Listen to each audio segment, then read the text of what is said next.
শুভ সন্ধ্যা মৃন্ময়দা। শুভ সকাল আমাদের মারা এবং জোয়ানাকে, যারা বাইরে থেকে আছেন। আমাদের পার্টিসিপেন্টদেরকেও শুভ সন্ধ্যা। আমাদের খুব সৌভাগ্যের বিষয় যে আমরা মৃন্ময়দাকে সেকেন্ড টাইম পাচ্ছি, এবং ওপেনিংয়েও মৃন্ময়দাকে পেয়েছি, আজকেও মৃন্ময়দাকে পেয়েছি। আমরা মৃন্ময়দাকে ছাড়ছি না মূলত আর কি। আসলে মৃন্ময়দাকে নিয়ে যত বেশি বলা হবে তত যেন কম বলা হবে আমাদের পক্ষে। মৃন্ময়দা সবচেয়ে যেটা এখন পরিচয় দেওয়া খুব জরুরি, সেটি হচ্ছে তিনি অনুবাদে সাহিত্য একাডেমি পেয়েছেন। এই অনুবাদটি যে বিষয়ের উপর করেছেন সেটা দলিত নন্দন তত্ত্ব, এবং শরণ কুমার লিম্বালে স্যারের যে বইটি সেখান থেকে তিনি করেছেন অনুবাদ। কিছুদিন আগেই আমি কালকেও গতদিন অনুরিমাদির ক্লাসে আমি বলছিলাম যে মৃন্ময়দা যেভাবে অনুবাদটি করেছেন, তাতে অনুবাদের প্রথম অংশটি যদি ভূমিকাটা তিনি না লিখতেন তাহলে সেটা পশ্চিমবঙ্গের ক্ষেত্রে হাতে টিকতো না। এটা আমার মনে হয়েছে, ব্যক্তিগত ফিলিংস মনে হয়েছে। মৃন্ময়দার কিছু পরিচয় অবশ্যই দেওয়া প্রয়োজন, এবং আমার মনে হচ্ছে যে আপনারা নিজেরাও জানেন মৃন্ময়দাকে প্রত্যেকেই। মৃন্ময়দার যদি আপনারা কোনোদিন বায়োনোটটা দেখেন তাহলে মোটামুটি 30 পৃষ্ঠা পেরিয়ে গেছে। অতএব আবারও বলছি যে কম বলা হবে। মৃন্ময়দা কলকাতা বিশ্ববিদ্যালয়ের সিল ডিপার্টমেন্টের অ্যাসিস্ট্যান্ট প্রফেসর, এবং তিনি একটি সেন্টার লিটারেরি জিওগ্রাফি এবং ট্রান্সলেশনের উপরে একটা সেন্টারে আছেন। তিনি কোঅর্ডিনেটর, ফাউন্ডার কোঅর্ডিনেটর। অনেক বই তিনি সম্পাদনা করেছেন, যে বইগুলি খুব প্রয়োজন ছিল। সম্প্রতি মৃন্ময়দা একটি আমাকে বইও গিফট করেছেন, এবং দেবাদিত্যকেও। সেই বইটি নিয়েও কথা বলবো। তো প্রথম বই থেকে যদি শুরু করি এবং শেষ বইয়ে যদি পৌঁছাই তাহলে অনেকটা সময় লেগে যাবে। আমি কিছু বইয়ের কথা অবশ্যই মৃন্ময়দার বইয়ের কথা বলবো আমি। মৃন্ময়দা চার্লস ওয়ালেস ফান্ডে তিনি টোটোদের ছোটদের টোটো পাড়া নিয়ে তিনি করে এসেছেন, সেমিনার করে এসেছেন। এবং যে বইগুলি না বললে নয় সেটি আমি বলবো। আমার যেটা সবচেয়ে ভালো লাগা, দলিত দ্বন্দ্ব তত্ত্ব তো বটেই, দলিত চেতনা, দলিত দর্শন, কথায় কথায় লিম্বালে। অসাধারণ একটি বই, যে বইটি প্রয়োজন ছিল। এছাড়াও লেখালেখির পাঠশালা, আপনারা যারা লেখালেখি করেন, যারা গবেষণায় আছেন, যারা গবেষণা করবেন, এই বইখানি খুব গুরুত্বপূর্ণ আমার কাছে তো। অবশ্যই, এবং আপনাদের কাছেও সেটি গুরুত্বপূর্ণ বলে মনে হচ্ছে আমার। এই বইটি দেখবেন। দলিত সাহিত্য চর্চা, এই বইটিও খুব গুরুত্বপূর্ণ। অনেক নায়কের ইতিহাস, I belong to nowhere, ব্রাত্যনারীর আত্মকথা, এরকম অনেক বই, অসংখ্য বই দাদার। এবং তিনি তো বিদগ্ধ একজন গবেষক এবং অনুবাদক, তার পাশাপাশি একজন ভালো মানুষ। কালকে এই অনরিমাদের সঙ্গে কথা বলতে এই জায়গাটায় বারবার করে উঠে আসছিল যে মৃন্ময়দা যে পদে আছেন, মৃন্ময়দা যে গবেষণা করেন, মৃন্ময়দা যেভাবে যত যত পরিমাপের ভালো পরিমাপের অনুবাদক, তার থেকেও আরো ভালো গুণ তিনি ভালো মানুষ। ফলত আমরা মৃন্ময়দার মুখে শুনে নেব আজকে। মৃন্ময়দা আমাদেরকে জানাবেন হিন্দি সাহিত্য থেকে, হিন্দি দলিত সাহিত্য থেকে বাংলায় কিভাবে অনুবাদ হচ্ছে, এবং সেই অনুবাদের কথা তিনি শোনাবেন। ইতিমধ্যে মৃন্ময়দার আপনারা অনুবাদ নিয়ে যে প্রথম ওপেনিং সেশনে তিনি যা বলেছেন আপনারা শুনেছেন।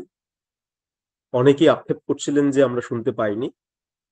অবশ্যই আপনারা প্রশ্ন রাখবেন চ্যাট বক্সে, আমরা প্রশ্নগুলো মৃন্ময়দাকে ফরওয়ার্ড করব।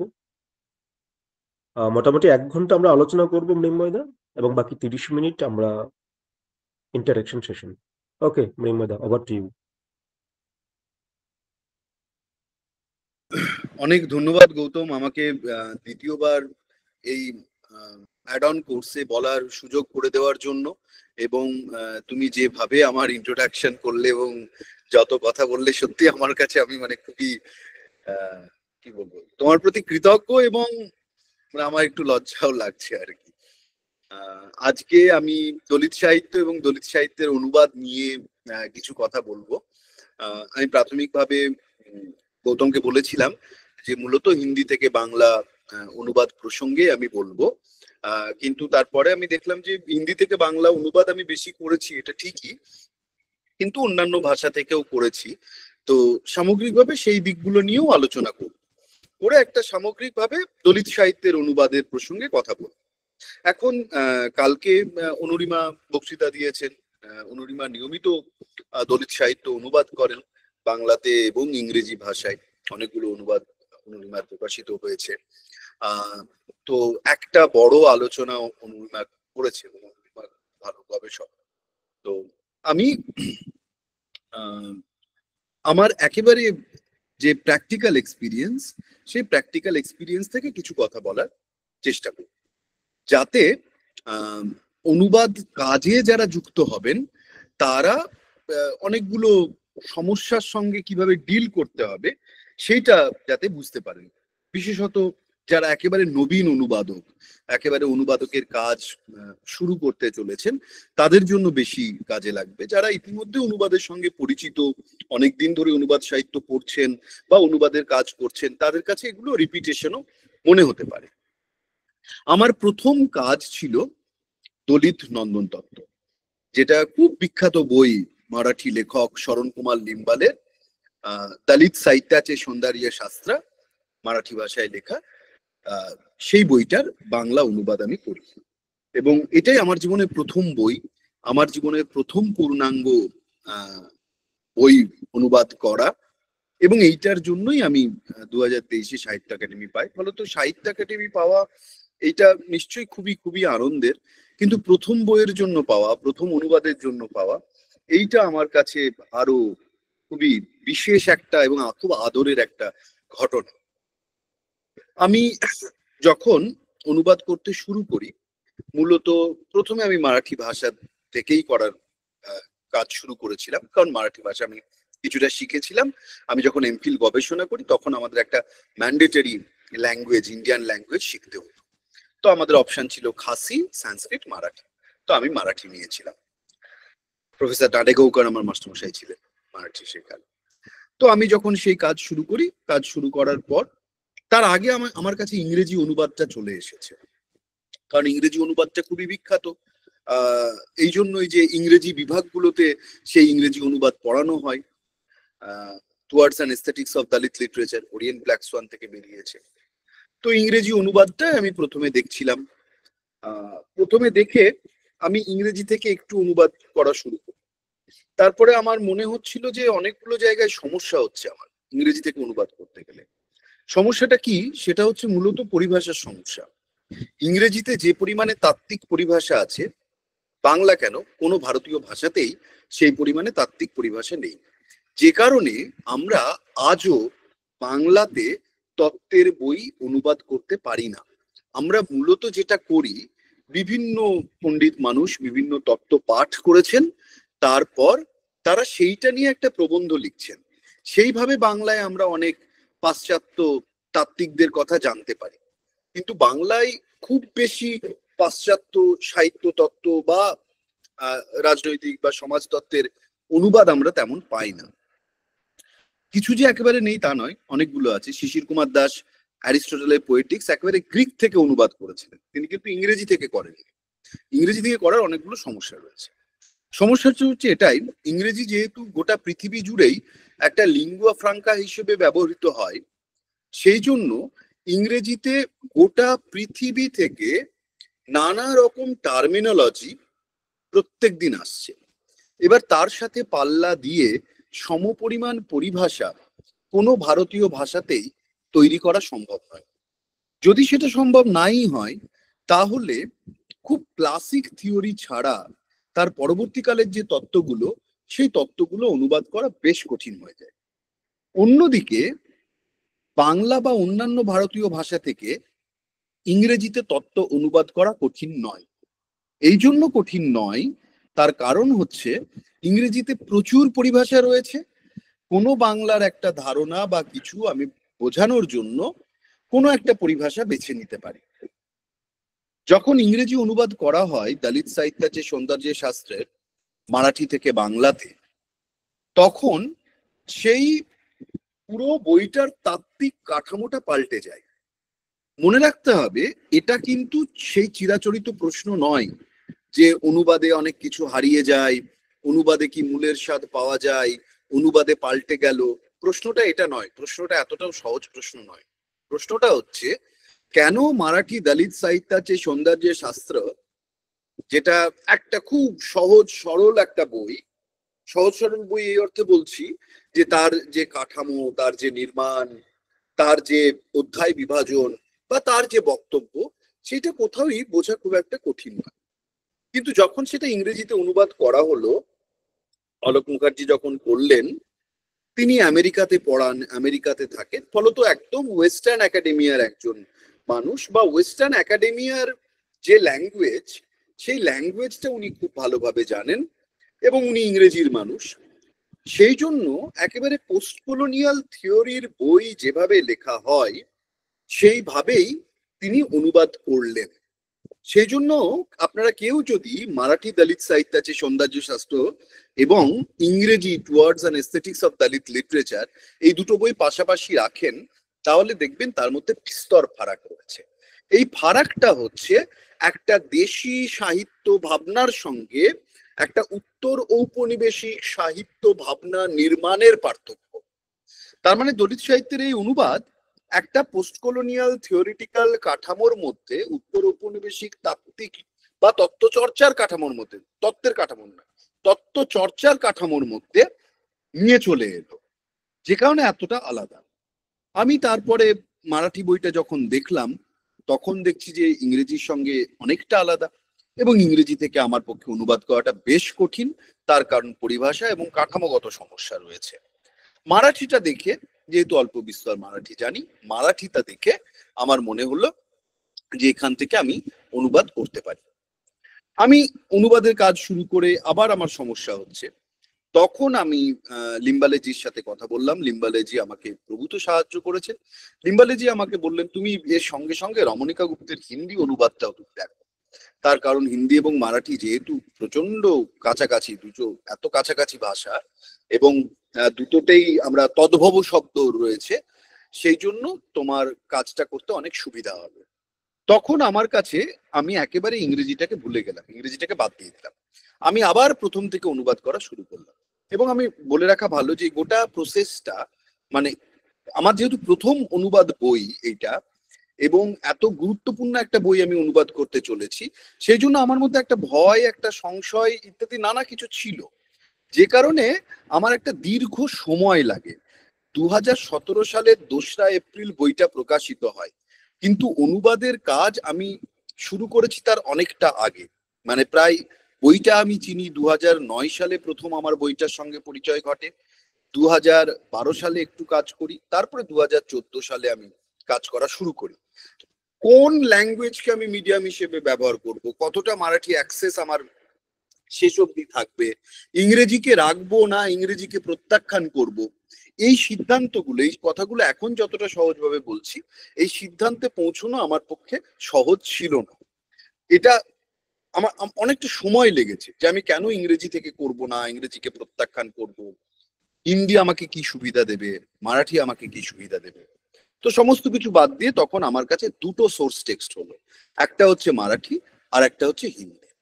হিন্দিটা যেহেতু আমি ভালো বুঝি, সেই জন্য আমি হিন্দিটা থেকে কাজটা এগোনো শুরু করলাম, এবং একই সঙ্গে মারাঠিটা আমি দেখা শুরু করলাম। তার কারণ বেশ কিছু পরিভাষা যেটা মারাঠিতে আছে হিন্দিতে নেই। মারাঠি পরিভাষাগুলো যে কারণে আমি আমার বাংলা অনুবাদে রেখেছি, যেহেতু আমি ডিরেক্টলি মূল মারাঠি বইটা একই সঙ্গে রেখে অনুবাদের কাজ করছিলাম, সেই জন্য বেশ কিছু মারাঠি পরিভাষা, সেইগুলো কিন্তু আমি আমার বাংলা অনুবাদের ক্ষেত্রেও রেখেছি। সেই জন্য আমার বাংলা অনুবাদ একদিকে যেমন মারাঠি সোর্সকে অ্যাড্রেস করেছে, তেমন ভাবে হিন্দি সোর্সকে অ্যাড্রেস করেছে, এবং ইংরেজি অনুবাদটাকেও আমি দেখেছি এই জন্য যে আমার অনুবাদটা কেমন হওয়া উচিত নয়। ইংরেজি অনুবাদটা অত্যন্ত গুরুত্বপূর্ণ অনুবাদ, কিন্তু আমার সবসময় মনে হয়েছে আমরা যদি দুটি ভারতীয় ভাষা জানি, তাহলে দুটো ভারতীয় ভাষার মধ্যে অনুবাদ বা অনুবাদের চলন অনেক বেশি সহজ এবং সৎ হতে পারে। তাই আমি ইংরেজিটাকে বাদ দিয়েছি। যখন আমি অনুবাদের কাজে এগোতে থাকলাম, তখন আমি বুঝতে পারলাম যে একটা সুবিধা আমার হচ্ছে, সেটা হচ্ছে যে হিন্দি, মারাঠি এবং বাংলা তিনটে ভাষাতেই তদ্ভব শব্দ প্রচুর রয়েছে। তদ্ভব শব্দ মানে যেগুলো সংস্কৃত থেকে এসেছে, ফলত সেইগুলো অনুবাদ করা বেশ সহজ। কিন্তু এই কাজটা করতে করতে আমি যখন আমার প্রথম ড্রাফটটা অনেকটা রেডি করে ফেলেছি, তারপরে প্রথম থেকে আবার অনুবাদটা আমি পড়তে যাচ্ছি, সেটা করতে গিয়ে আমি দেখলাম যে একটা বড় বিপদ ঘটে গেছে। আমার বাংলাটা অনেক বেশি হিন্দির প্রভাবে প্রভাবিত হয়ে গেছে। তার কারণ আমি তো সারাক্ষণ হিন্দিটার মধ্যে আছি এবং বারবার হিন্দিটা পড়ছি এবং সে অনুবাদটা করছি। ভুলটা তাহলে কোথায় হলো? কোথায় হিন্দির মায়া আমাকে জড়িয়ে ফেললো? সেটা হচ্ছে তদ্ভব শব্দ। এই যে তদ্ভব শব্দ বাংলা এবং হিন্দিতে আছে, একই শব্দ বাংলা এবং হিন্দিতে আছে, এইটা আমার এমন একটা আহ মানসিক বিভ্রান্তি ঘটালো, মানে অনুবাদকের মানসিক বিভ্রান্তি আর কি, যে আমি বুঝে উঠতে পারছি না আমি আসলে হিন্দির সঙ্গে ডিল করছি না আমি আসলে বাংলার সঙ্গে ডিল করছি। অনুবাদ করার সময় সেটা বোঝা যাচ্ছে না, অনেক পরে যখন সেই অনুবাদটা পড়তে যাচ্ছি তখন সেটা বোঝা যাচ্ছে। তখন আমি আবিষ্কার করলাম যে হিন্দি, যাকে আমি সহজ বলে ঝাঁপিয়ে পড়েছি, সে এবার আমাকে অধিকার করে নিচ্ছে। বুদ্ধদেব বসুর একটা চমৎকার প্রবন্ধ আছে, আমরা সবাই পড়েছি যারা বাংলা সাহিত্য নিয়ে পড়াশোনা করেছি, রবীন্দ্রনাথ ও উত্তর সাধক, যেখানে বুদ্ধদেব বসু বলছেন রবীন্দ্রনাথ পুকুরের জলের মতো স্থির, সেই জন্য তাকে সহজ ভেবে, তাকে অধিকার করা যাবে ভেবে সবাই ডুব দেয়, তারপরে দেখে সেটা অতল, তলিয়ে যায়। তখন পুকুর গভীর, উপরের জলটা তো স্থির, সাগরের মতো ঢেউ নেই, নদীর মতো স্রোত নেই। তো হিন্দিতে এই যে সংস্কৃত তদ্ভব শব্দ, এবং আরেকটা সমস্যা কোথায় হলো, প্রচুর আরবি ফার্সি শব্দ হিন্দিতে রয়েছে, প্রচুর আরবি ফার্সি শব্দ বাংলাতে রয়েছে। সেই ভাষাটা পড়তে গিয়ে আমার মনে হচ্ছে যত একটা একটা টেক্সট মানে তো অনেক দিন ধরে সেই টেক্সটের সঙ্গে যুক্ত থাকা, এটা তো কেবল পড়া নয়, এটা অনুবাদ করা। তার মানে আমি বারবার একই পথে যাচ্ছি এবং ফিরে ফিরে আসছি। এবার এই একই পথে যাওয়া এবং ফিরে ফিরে আসার ফলে এই শব্দগুলোর সঙ্গে এমন একটা পরিচয় ঘটতে থাকে যে মনেই হয় না ওই শব্দগুলো আমার যে টার্গেট ল্যাঙ্গুয়েজ বাংলা, সেই বাংলার শব্দ নয়। তাছাড়া এমনিও বাংলার ক্ষেত্রে আমরা সেই শব্দগুলো দ্বারা পরিচিত। তখন আমি দেখলাম, আমি প্রথমবারের জন্য উপলব্ধি করলাম যে কথাটা ইতোপূর্বে আমি কারোর কাছে শুনিনি, সেটা হচ্ছে কিভাবে দুটি প্রতিবেশী ভারতীয় ভাষার মধ্যে অনুবাদের কাজ করতে গেলে একটি ভারতীয় ভাষা আরেকটি ভারতীয় ভাষায় অনুবাদকের মনকে দখল করে নেয়। এইটা আমি কোথাও কারোর কাছে ইতোপূর্বে শুনিনি। আমি দেখলাম আমার জীবনে এই ঘটনাটা ঘটল। কোথায় হলো সমস্যা? আমি দেখছি বাংলাতে অনুভব বলে একটা শব্দ আছে, হিন্দিতেও অনুভব বলে একটা শব্দ আছে, খুবই পরিচিত। সমস্যাটা কোথায়? বাংলায় অনুভব মানে হচ্ছে কোনো কিছু মনে করা, উপলব্ধি করা, ফিল করা, আর হিন্দিতে অনুভব মানে অভিজ্ঞতা, এক্সপিরিয়েন্স। মুশকিল হয়ে গেল। সত্তা বাংলাতেও আছে, হিন্দিতেও আছে। সত্তা আমরা ব্যবহার করি আমাদের সেলফ অর্থে, একেবারে ব্যক্তি সত্তা, নিজস্বতা, মৌলিকত্ব, এই অর্থে ব্যবহার করি। হিন্দিতে সত্তা, পাওয়ার, ক্ষমতা অর্থে ব্যবহৃত হয়। তো এইরকম ভাবে, অথচ সব তদ্ভব শব্দ সংস্কৃত থেকে আসছে, দুটো ভাষাতেই রয়েছে, কিন্তু প্রয়োগ আলাদা। খুব মুশকিল হয়ে গেল। এইভাবে এগোতে এগোতে অনুবাদের কাজ চলছে। ইতিমধ্যে আমি একটি বই পেলাম, সেই বইটি মীনাক্ষী মুখার্জির লেখা, কালচারাল টেরেন্স। সেই বইটিতে একটি প্রবন্ধ আছে, সেই প্রবন্ধটি, মীনাক্ষী মুখার্জি নিজে এত বড় ইংরেজির অধ্যাপক ছিলেন, পোস্ট কলোনিয়াল থিওরিস্ট এবং বিখ্যাত অনুবাদক, ভারতীয় সাহিত্য নিয়ে তার এত কাজ, হায়দ্রাবাদ বিশ্ববিদ্যালয়ে পড়িয়েছেন। মীনাক্ষী মুখার্জি তিনি একটি প্রবন্ধ লিখেছেন হিন্দি থেকে বাংলা অনুবাদ প্রসঙ্গে। আমি ওই প্রবন্ধটা হঠাৎ পেয়ে চমকে গেলাম। আমি দেখলাম এই সমস্যা কেবলমাত্র আমার মতো অর্বাচীনের হয়নি, এই সমস্যা অত্যন্ত দক্ষ পণ্ডিত এবং অনুবাদক মীনাক্ষী মুখার্জিরও হয়েছে। মীনাক্ষী মুখার্জি ওই যে গোটা প্রবন্ধটা লিখেছেন, সেই গোটা প্রবন্ধটা এই বিষয় নিয়েই লেখা। হিন্দি থেকে যখন তিনি বাংলায় অনুবাদ করতে গেছেন, তখন হিন্দি কিভাবে তার বাংলা অনুবাদকের মনটাকে গ্রাস করেছে। খুব মজার বিষয়, একটি চমৎকার উপন্যাস তিনি অনুবাদ করছিলেন। উপন্যাসটার নাম হচ্ছে শেষ কাদম্বরী। শেষ কাদম্বরী এই উপন্যাসটা লেখা আলকা সারাওগির। আলকা সারাওগি কলকাতার একজন সাহিত্যিক, কিন্তু তিনি মারোয়ারি, কলকাতার সাহিত্যিক। তিনি শেষ কাদম্বরী বলে একটা উপন্যাস লিখেছেন হিন্দিতে। সেই উপন্যাসটা মীনাক্ষী মুখার্জি বাংলায় অনুবাদ করেছিলেন। সে অনুবাদটা পাওয়া যায় না, আমিও পাইনি খুঁজে। শেষ কাদম্বরী ইংরেজিতেও অনুবাদ করা হয়েছে। খুব মজার বিষয়, শেষ কাদম্বরী নামটা কিন্তু মানে হিন্দিতে এবং বাংলাতে একই রাখা হয়েছিল। ইংরেজিতেও কাদম্বরী, শেষ কাদম্বরী বা লাস্ট কাদম্বরী এরকম আছে আর কি। তো এইটার প্রসঙ্গে মীনাক্ষী মুখার্জি লিখেছিলেন। তার মানে দুটি প্রতিবেশী ভাষা থেকে ভাষার মধ্যে অনুবাদ করতে গেলে সেই বিষয়ে আমাদের বিশেষ সচেতনতা অবলম্বন করা উচিত। কারণ খুব পরিচিত কেউ হলে তাকে ভুল বোঝার সম্ভাবনাও আমাদের বাড়তে থাকে। পরিচিত খুব মানে এরকম নয় যে তাকে আমরা ভুল বুঝবো না, কিন্তু খুব পরিচিত বা খুব চেনা হলেও তাকে ভুল বোঝার সম্ভাবনা আমাদের বাড়তে থাকে। প্রথম হিন্দি থেকে বাংলায় অনুবাদ করতে গিয়ে আমার এই সমস্যাটা হয়েছিল। পরবর্তীকালে যখন তারপরে এই দলিত নন্দন তত্ত্ব বেরোলো, তারপরে তো এই বইটা খুবই সমাদৃত হয়েছে এবং খুবই সমাদৃত হওয়ার পর পুরস্কৃত হয়েছে। এরকম নয় যে পুরস্কার পাওয়ার পর সমাদৃত হয়েছে, কারণ পুরস্কার তো পেলাম গত বছর। আর এটা 2017 সাল থেকে অনেকগুলো প্রিন্ট হয়ে গেছে এবং অনেকে এই বইটার কথা বলেছেন। এবং খুব মজার বিষয়, এই বইটা কিন্তু সবার কাছে ছড়িয়ে পড়েছে সেই অর্থে কোনো কাগজের রিভিউ ছাড়া। আনন্দবাজার বা বড় কাগজে এটার রিভিউও হয়নি, কিন্তু এটা ব্যাপকভাবে মানে এটা খুব আমার কাছে আনন্দের এবং খুব একটা মানে আগ্রহেরও বিষয় জানার জন্য যে কিভাবে একটা বই পাঠকের কাছে ছড়িয়ে পড়ে। কারণ তখনও অনুবাদক হিসেবে কেউ আমাকে তেমন চেনে না, আমার প্রথম কাজ, কিন্তু বইটা খুব ছড়িয়ে গেছে। এইটা একটা বিষয়। তার উত্তর কি? তার উত্তর হচ্ছে এটাই, যেহেতু আমি নিজে দলিত সাহিত্যের গবেষক, ফলত আমিও এটা ভাবার চেষ্টা করি যে কি হলো যে এই বইটা এতটা ছড়ালো। তার কারণ হচ্ছে এটাই, বাংলায় দলিত সাহিত্য ভাবনা বা দলিত ইন্টেলেকচুয়াল মুভমেন্টের দিক থেকে একটা থিওরিটিক্যাল কাঠামোর অভাব চিরকাল ছিল। যখনই দলিত নন্দেন তত্ত্বের মতো একটা বই বাংলা ভাষায় অনুদিত হলো, তখন সেই অভাবের জায়গাটা অনেকটাই পূরণ হলো।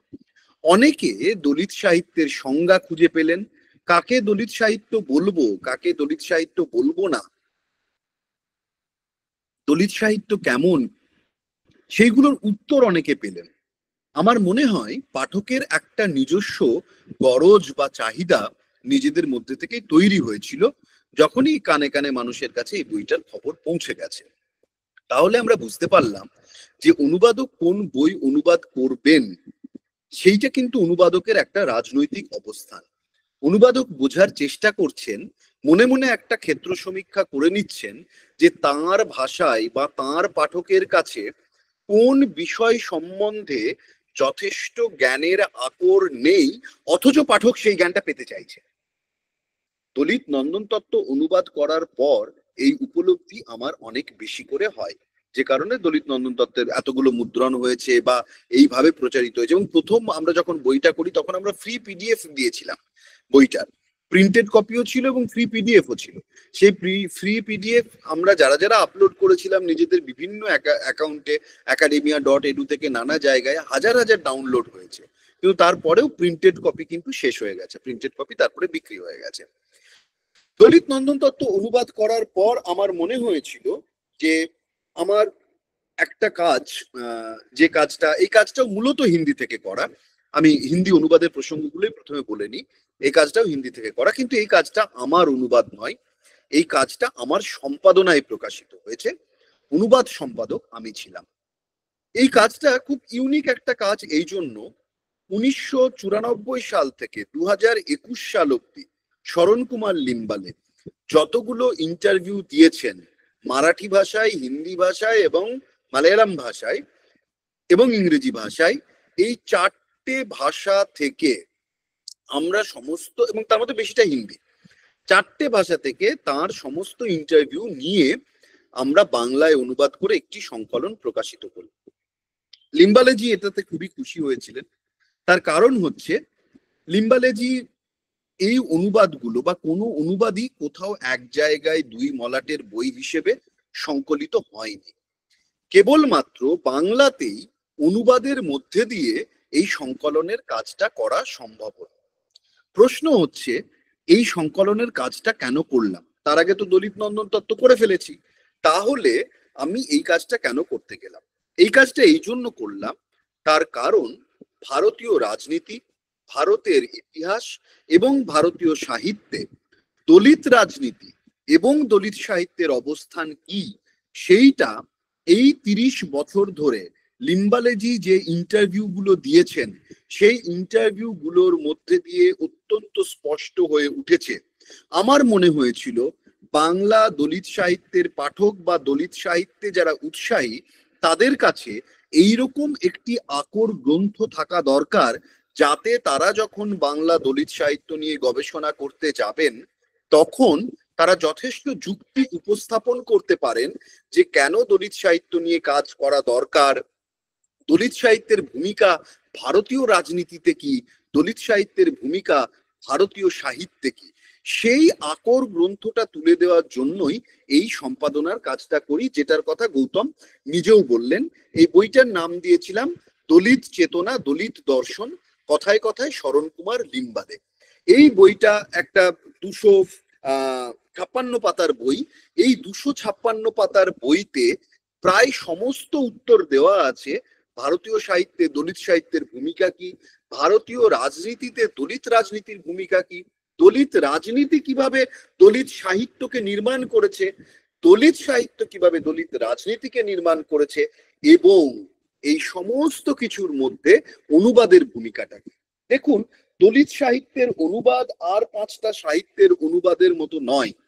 অর্থাৎ আমি বলতে চাইছি কেবল দলিত সাহিত্য নয়, যে কোনো প্রতিবাদী সাহিত্যের অনুবাদ, যে কোনো প্রতিরোধের সাহিত্য, লড়াই বা আন্দোলনের সাহিত্যের অনুবাদ আর 5টা ক্লাসিক সাহিত্য বা অত্যন্ত রসাস্বাদী সাহিত্যের মতো নয়। তার কারণ এই অনুবাদগুলোর পিছনে অনুবাদকের এবং প্রকাশকের রাজনৈতিক উদ্দেশ্য অত্যন্ত স্পষ্ট থাকে। আমরা এই অনুবাদগুলোর মধ্যে দিয়ে চেষ্টা করেছিলাম বাংলাতে দলিত সাহিত্য সম্বন্ধে আলোচনা আরো বেশি প্রচারিত এবং প্রসারিত হোক। বাংলা দলিত সাহিত্যকে অনেকেই এই বলে প্রত্যাখ্যান করে দেন যে সেগুলো যথেষ্ট ভালো লেখা নয়, অন্য অমুকের লেখা আছে আরো ভালো লেখা।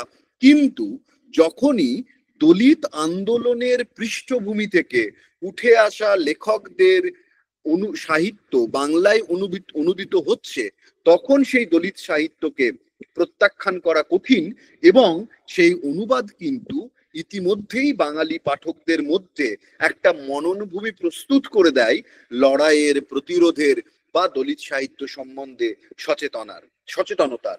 সেই জন্য আমি দলিত সাহিত্য নিয়ে আমি আর বাংলায় কাজ করছি না।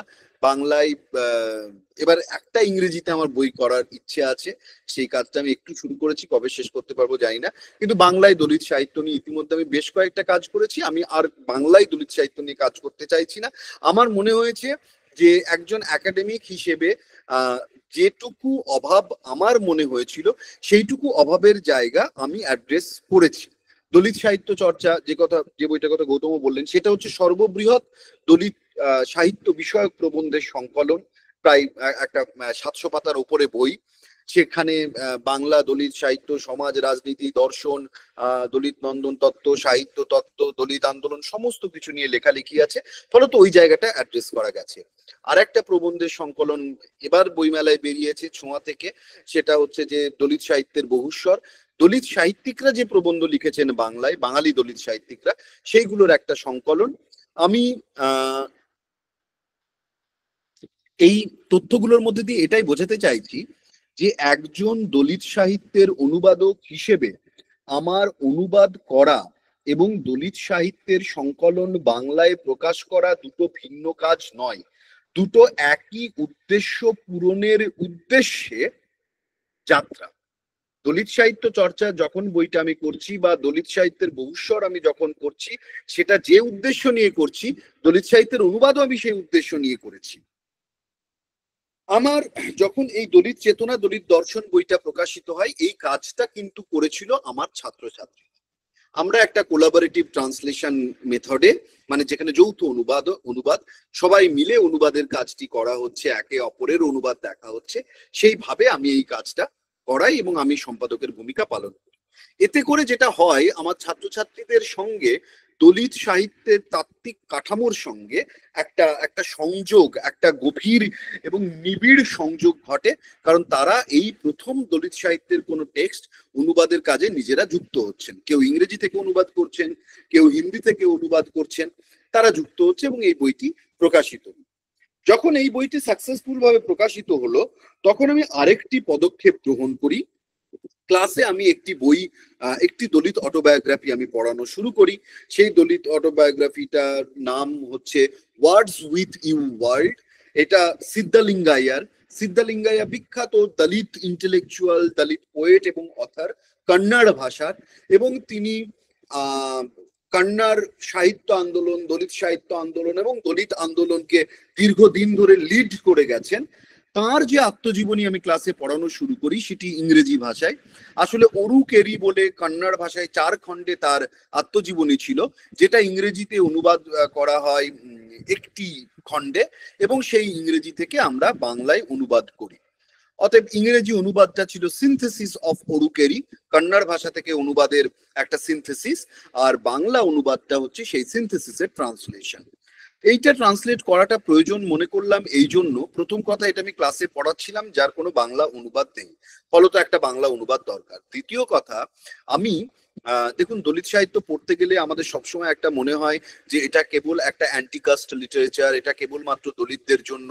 এই বইটা আমি বাংলায় অনুবাদ করার কাজ শুরু করলাম এই জন্য, এটা বোঝানোর জন্য যে একজন দলিত সাহিত্যিকের কাজ কেবলমাত্র দলিতের কথা বলা বা অ্যান্টিকাস্ট কথা বলা নয়, বা একজন যিনি কেবলমাত্র দলিতের কথা বা অ্যান্টিকাস্ট কথা বলছেন, তিনি কেবলমাত্র দলিতের উপকার করছেন না, সামগ্রিকভাবে একটি জাতির উপকার তিনি করছেন। ওয়ার্ডস উইথ ইউ ওয়ার্ল্ড, সিদ্ধালিঙ্গায়ের লেখা এই আত্মজীবনী আসলে সমসাময়িক কন্নড় সাহিত্যের ইতিহাসকে তুলে ধরে, কন্নড় সাহিত্য আন্দোলনের ইতিহাসকে তুলে ধরে, কর্ণাটকের দলিত আন্দোলনের ইতিহাসকে তুলে ধরে, দলিত রাজনীতিকে তুলে ধরে।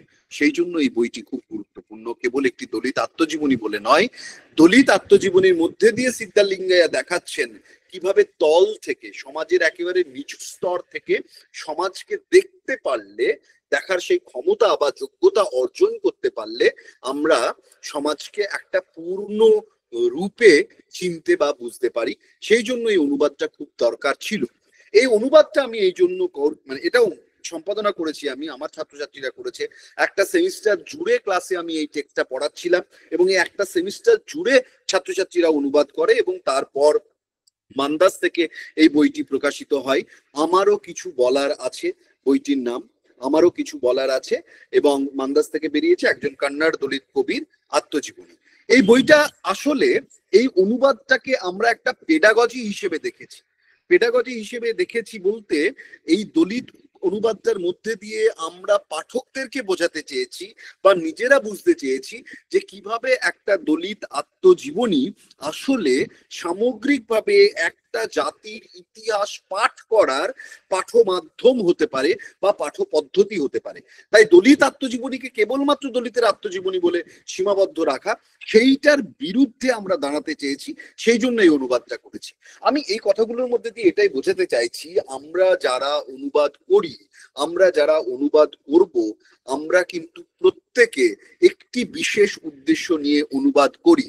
আমাদের উদ্দেশ্য বা আমাদের লক্ষ্য ঠিক করে দেয় আমার অনুবাদের মেথোডোলজি কি হবে, আমার উদ্দেশ্য বা লক্ষ্য ঠিক করে দেয় আমি কোন বই অনুবাদ করব, কোন ভাষা থেকে অনুবাদ করব, কোন সময় অনুবাদ করব, কাদের জন্য অনুবাদ করব। তাই অনুবাদকের যে এজেন্সি, অনুবাদকের যে রাজনীতি, যে লক্ষ্য, যে উদ্দেশ্য, সেইটা কিন্তু খুব গুরুত্বপূর্ণ। অনুবাদকের রাজনীতি, উদ্দেশ্য, লক্ষ্য এগুলো না বুঝলে অনুবাদ পদ্ধতিও আমরা কিন্তু পূর্ণাঙ্গ রূপে বুঝতে পারবো না, যে ইনি কেন এইভাবে অনুবাদ করলেন। এটা বোঝার জন্য আমাদের বুঝতে হবে তার অনুবাদ করার উদ্দেশ্য কি ছিল। আমি যখন এই কথাগুলো বলছি তখন আমি আমার অনুবাদ করার উদ্দেশ্য কি ছিল সেই কথাগুলো বলছি। এই উদ্দেশ্য কিন্তু ঠিক করে দিচ্ছে যে আমার মেথোডোলজি কি হবে। এবার দেখুন আমার মেথোডোলজি কি। এতক্ষণ তো আমি উদ্দেশ্যের কথা বললাম, তাহলে আমি অনুবাদ কিভাবে করলাম, আমার অনুবাদ পদ্ধতিটা কেমন। আমার অনুবাদ পদ্ধতিটা হচ্ছে classroom collaborative translation.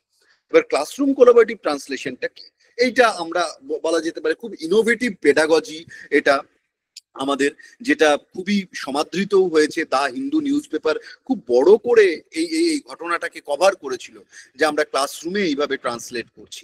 Class chapter wise আমরা ছাত্রছাত্রীদেরকে ভাগ করে দিয়েছি, ছাত্রছাত্রীরা একটা গোটা সেমিস্টার জুড়ে সেটা পড়ছে, পরস্পর ট্রান্সলেট করছে, একে অপরের ট্রান্সলেশন দেখছে, কারেক্ট করছে, একে অপরের ট্রান্সলেশনের উপর তারা কমেন্ট করছে। এই করতে করতে আমরা একটা যৌথতা নির্মাণ করছি। ফলত এই যে একটা অনুবাদ বই, এটা কেবলমাত্র দু মলাটের একটা বই নয়, এইটা দু মলাটের ভেতরে যেমন দলিত আত্মজীবনী তেমন ভাবে একটা ব্যাচের, একটা ক্লাসরুমের, একটা সেমিস্টারের মেমরি।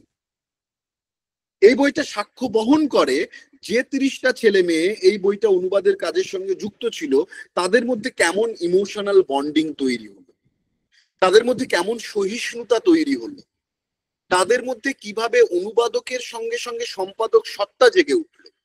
অনুবাদের এটা একটা খুব গুরুত্বপূর্ণ পদ্ধতি আমাদের মাথায় রাখতে হবে।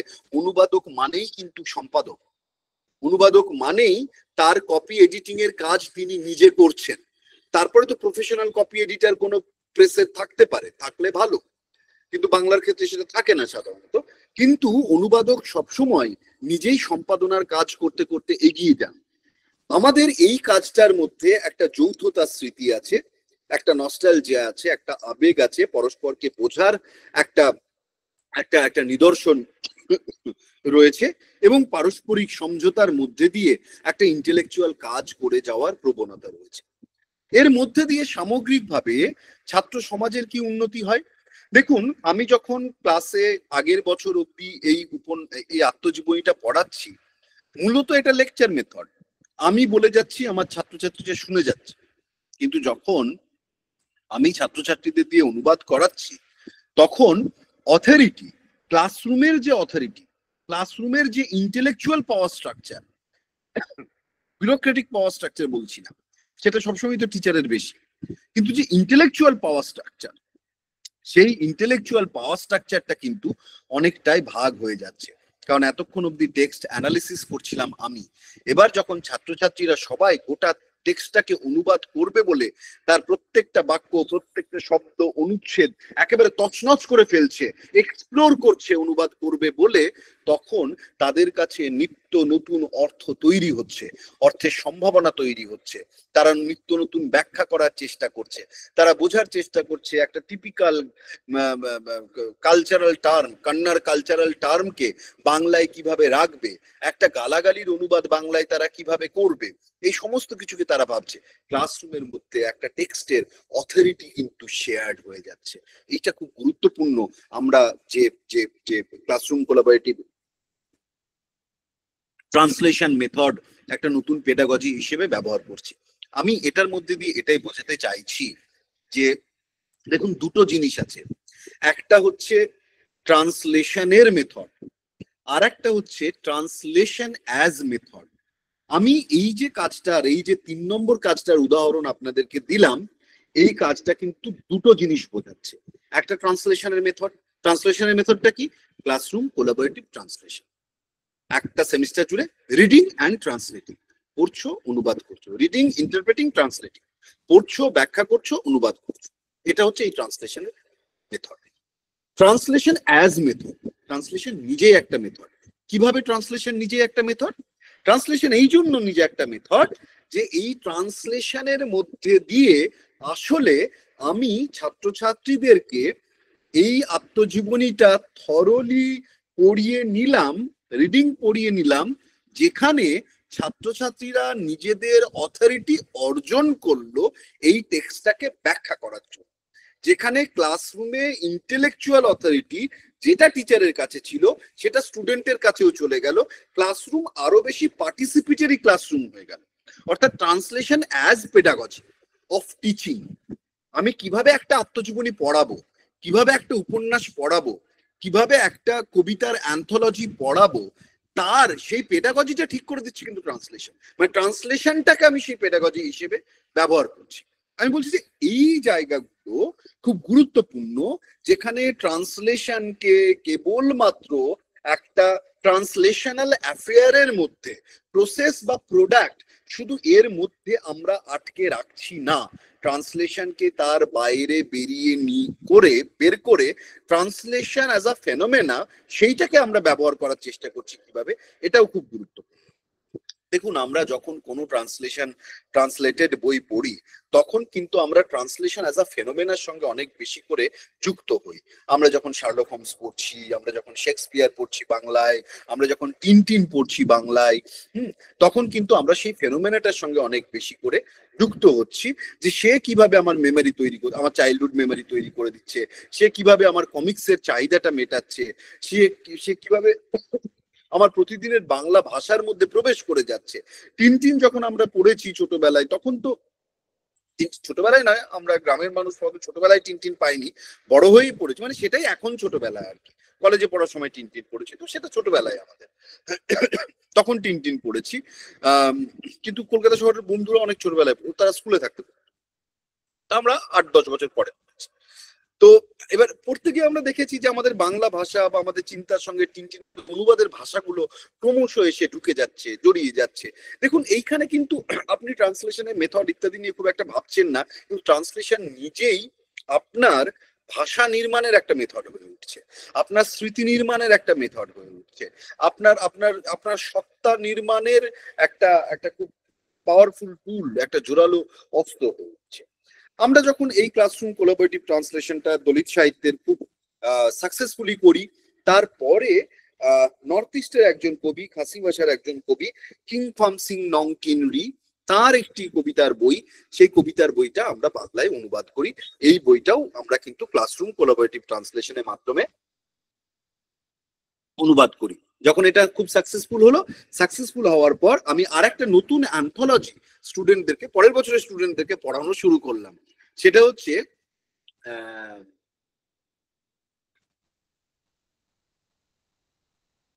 কিনফাম সিং নংকিনরি, তার হচ্ছে একটি কবিতার বই, কবিতার অ্যান্থোলজি। সেই কবিতার অ্যান্থোলজিটা আমরা গোটাটা একটা সেমিস্টারে পড়ালাম। দ্য ইয়ার্নিং অফ সিডস বলে ইংরেজিতে লেখা, তিনি খাসি কবি কিন্তু ইংরেজিতে লিখেছেন। কিন্তু ইংরেজিতে লিখলেও হবে কি, এই যে বিখ্যাত মানে বিরাট সংকলনটি, কবিতার সংকলন, সেই সংকলনটি কিন্তু আসলে মেঘালয়ের একটা জাতীয় কাব্যের মতো বিষয় হয়ে ওঠে।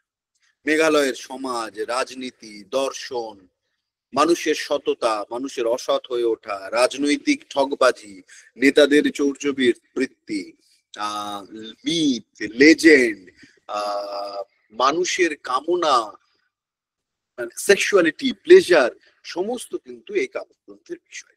সবকিছু মিলিয়ে মেঘালয়ের মানুষ, মেঘালয়ের প্রকৃতি, মেঘালয়ের রাজনৈতিক মানচিত্র, সমস্তটা কিন্তু এই কবিতা সংকলনে ভেসে উঠেছে।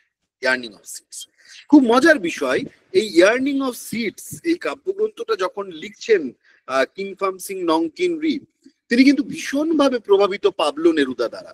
পাবলো নেরুদা যেমন বলছেন, I have gone into practically every corner of Chile, scattering my poetry like seed among the people. এটা পাবলো নেরুদা বলছেন, আমি সমস্ত চিলির সমস্ত জায়গায় ঘুরেছি এবং আমার কবিতাকে মানুষের মধ্যে বীজের মতো আমি ছড়িয়ে দিয়ে এসেছি। কিংফাম সিং নংকিনরি তিনি মনে করতেন যে তার কবিতাও বীজের মতো মেঘালয়ের সমস্ত মানুষের মধ্যে ছড়িয়ে পড়ুক বা ছড়িয়ে পড়বে। সেই জন্য তিনি এই কাব্যগ্রন্থের নাম দেন দ্য ইয়ার্নিং অফ সিডস। এই কাব্যগ্রন্থটা আমরা যখন বাংলায় অনুবাদ করি, এটাও একইভাবে ক্লাসরুম কোলাবোরেটিভ ট্রান্সলেশনের মাধ্যমে আমরা অনুবাদ করেছি, এবং অনুবাদ করতে গিয়ে এই বইটার আমরা নাম দিয়েছি জীবন্ত শিকড়ের সেতু, ফাসি ইংরেজি কবিতার বাংলা অনুবাদ, কিং পামসিং নং কিন্ডি তার লেখা, এর সম্পাদনাটা আমার করা। এটা ক্যালকাটা কম্পারেটিভ 1919 আমাদের যে ট্রাস্ট সেইটা থেকে আমরা এটা প্রকাশ করেছি, জীবন্ত শিকড়ের সেতু।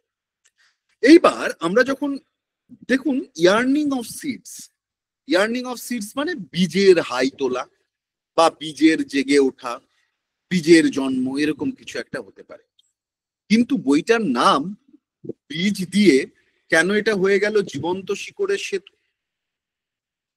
কেউ কি আছেন যে জীবন্ত শিকড়ের সেতুর কোনো তাৎপর্য মাথায় আসছে, বা কেন এই বইটার নাম এরকম দেওয়া হলো? মানে বইটার নাম আমরা ঠিক করেছি, মানে আমি সম্পাদক, বইটা মানে একটা তো কোনো কারণ থাকবে যে কারণে দ্য ইয়ার্নিং অফ সিডস কে জীবন্ত শিকড়ের সেতু করে দিলাম। কারোর কি কিছু মনে হয় এটা নিয়ে? দেখুন, এই কবিতাগুলো গোটা মেঘালয়কে রিপ্রেজেন্ট করে। ফ্যান্টাস্টিক নন্দিনী গুপ্তা, নন্দিনী গুপ্তা একদম ঠিক বলেছেন, লিভিং রুট ব্রিজ, যেটা মেঘালয়ের আইকন একদম।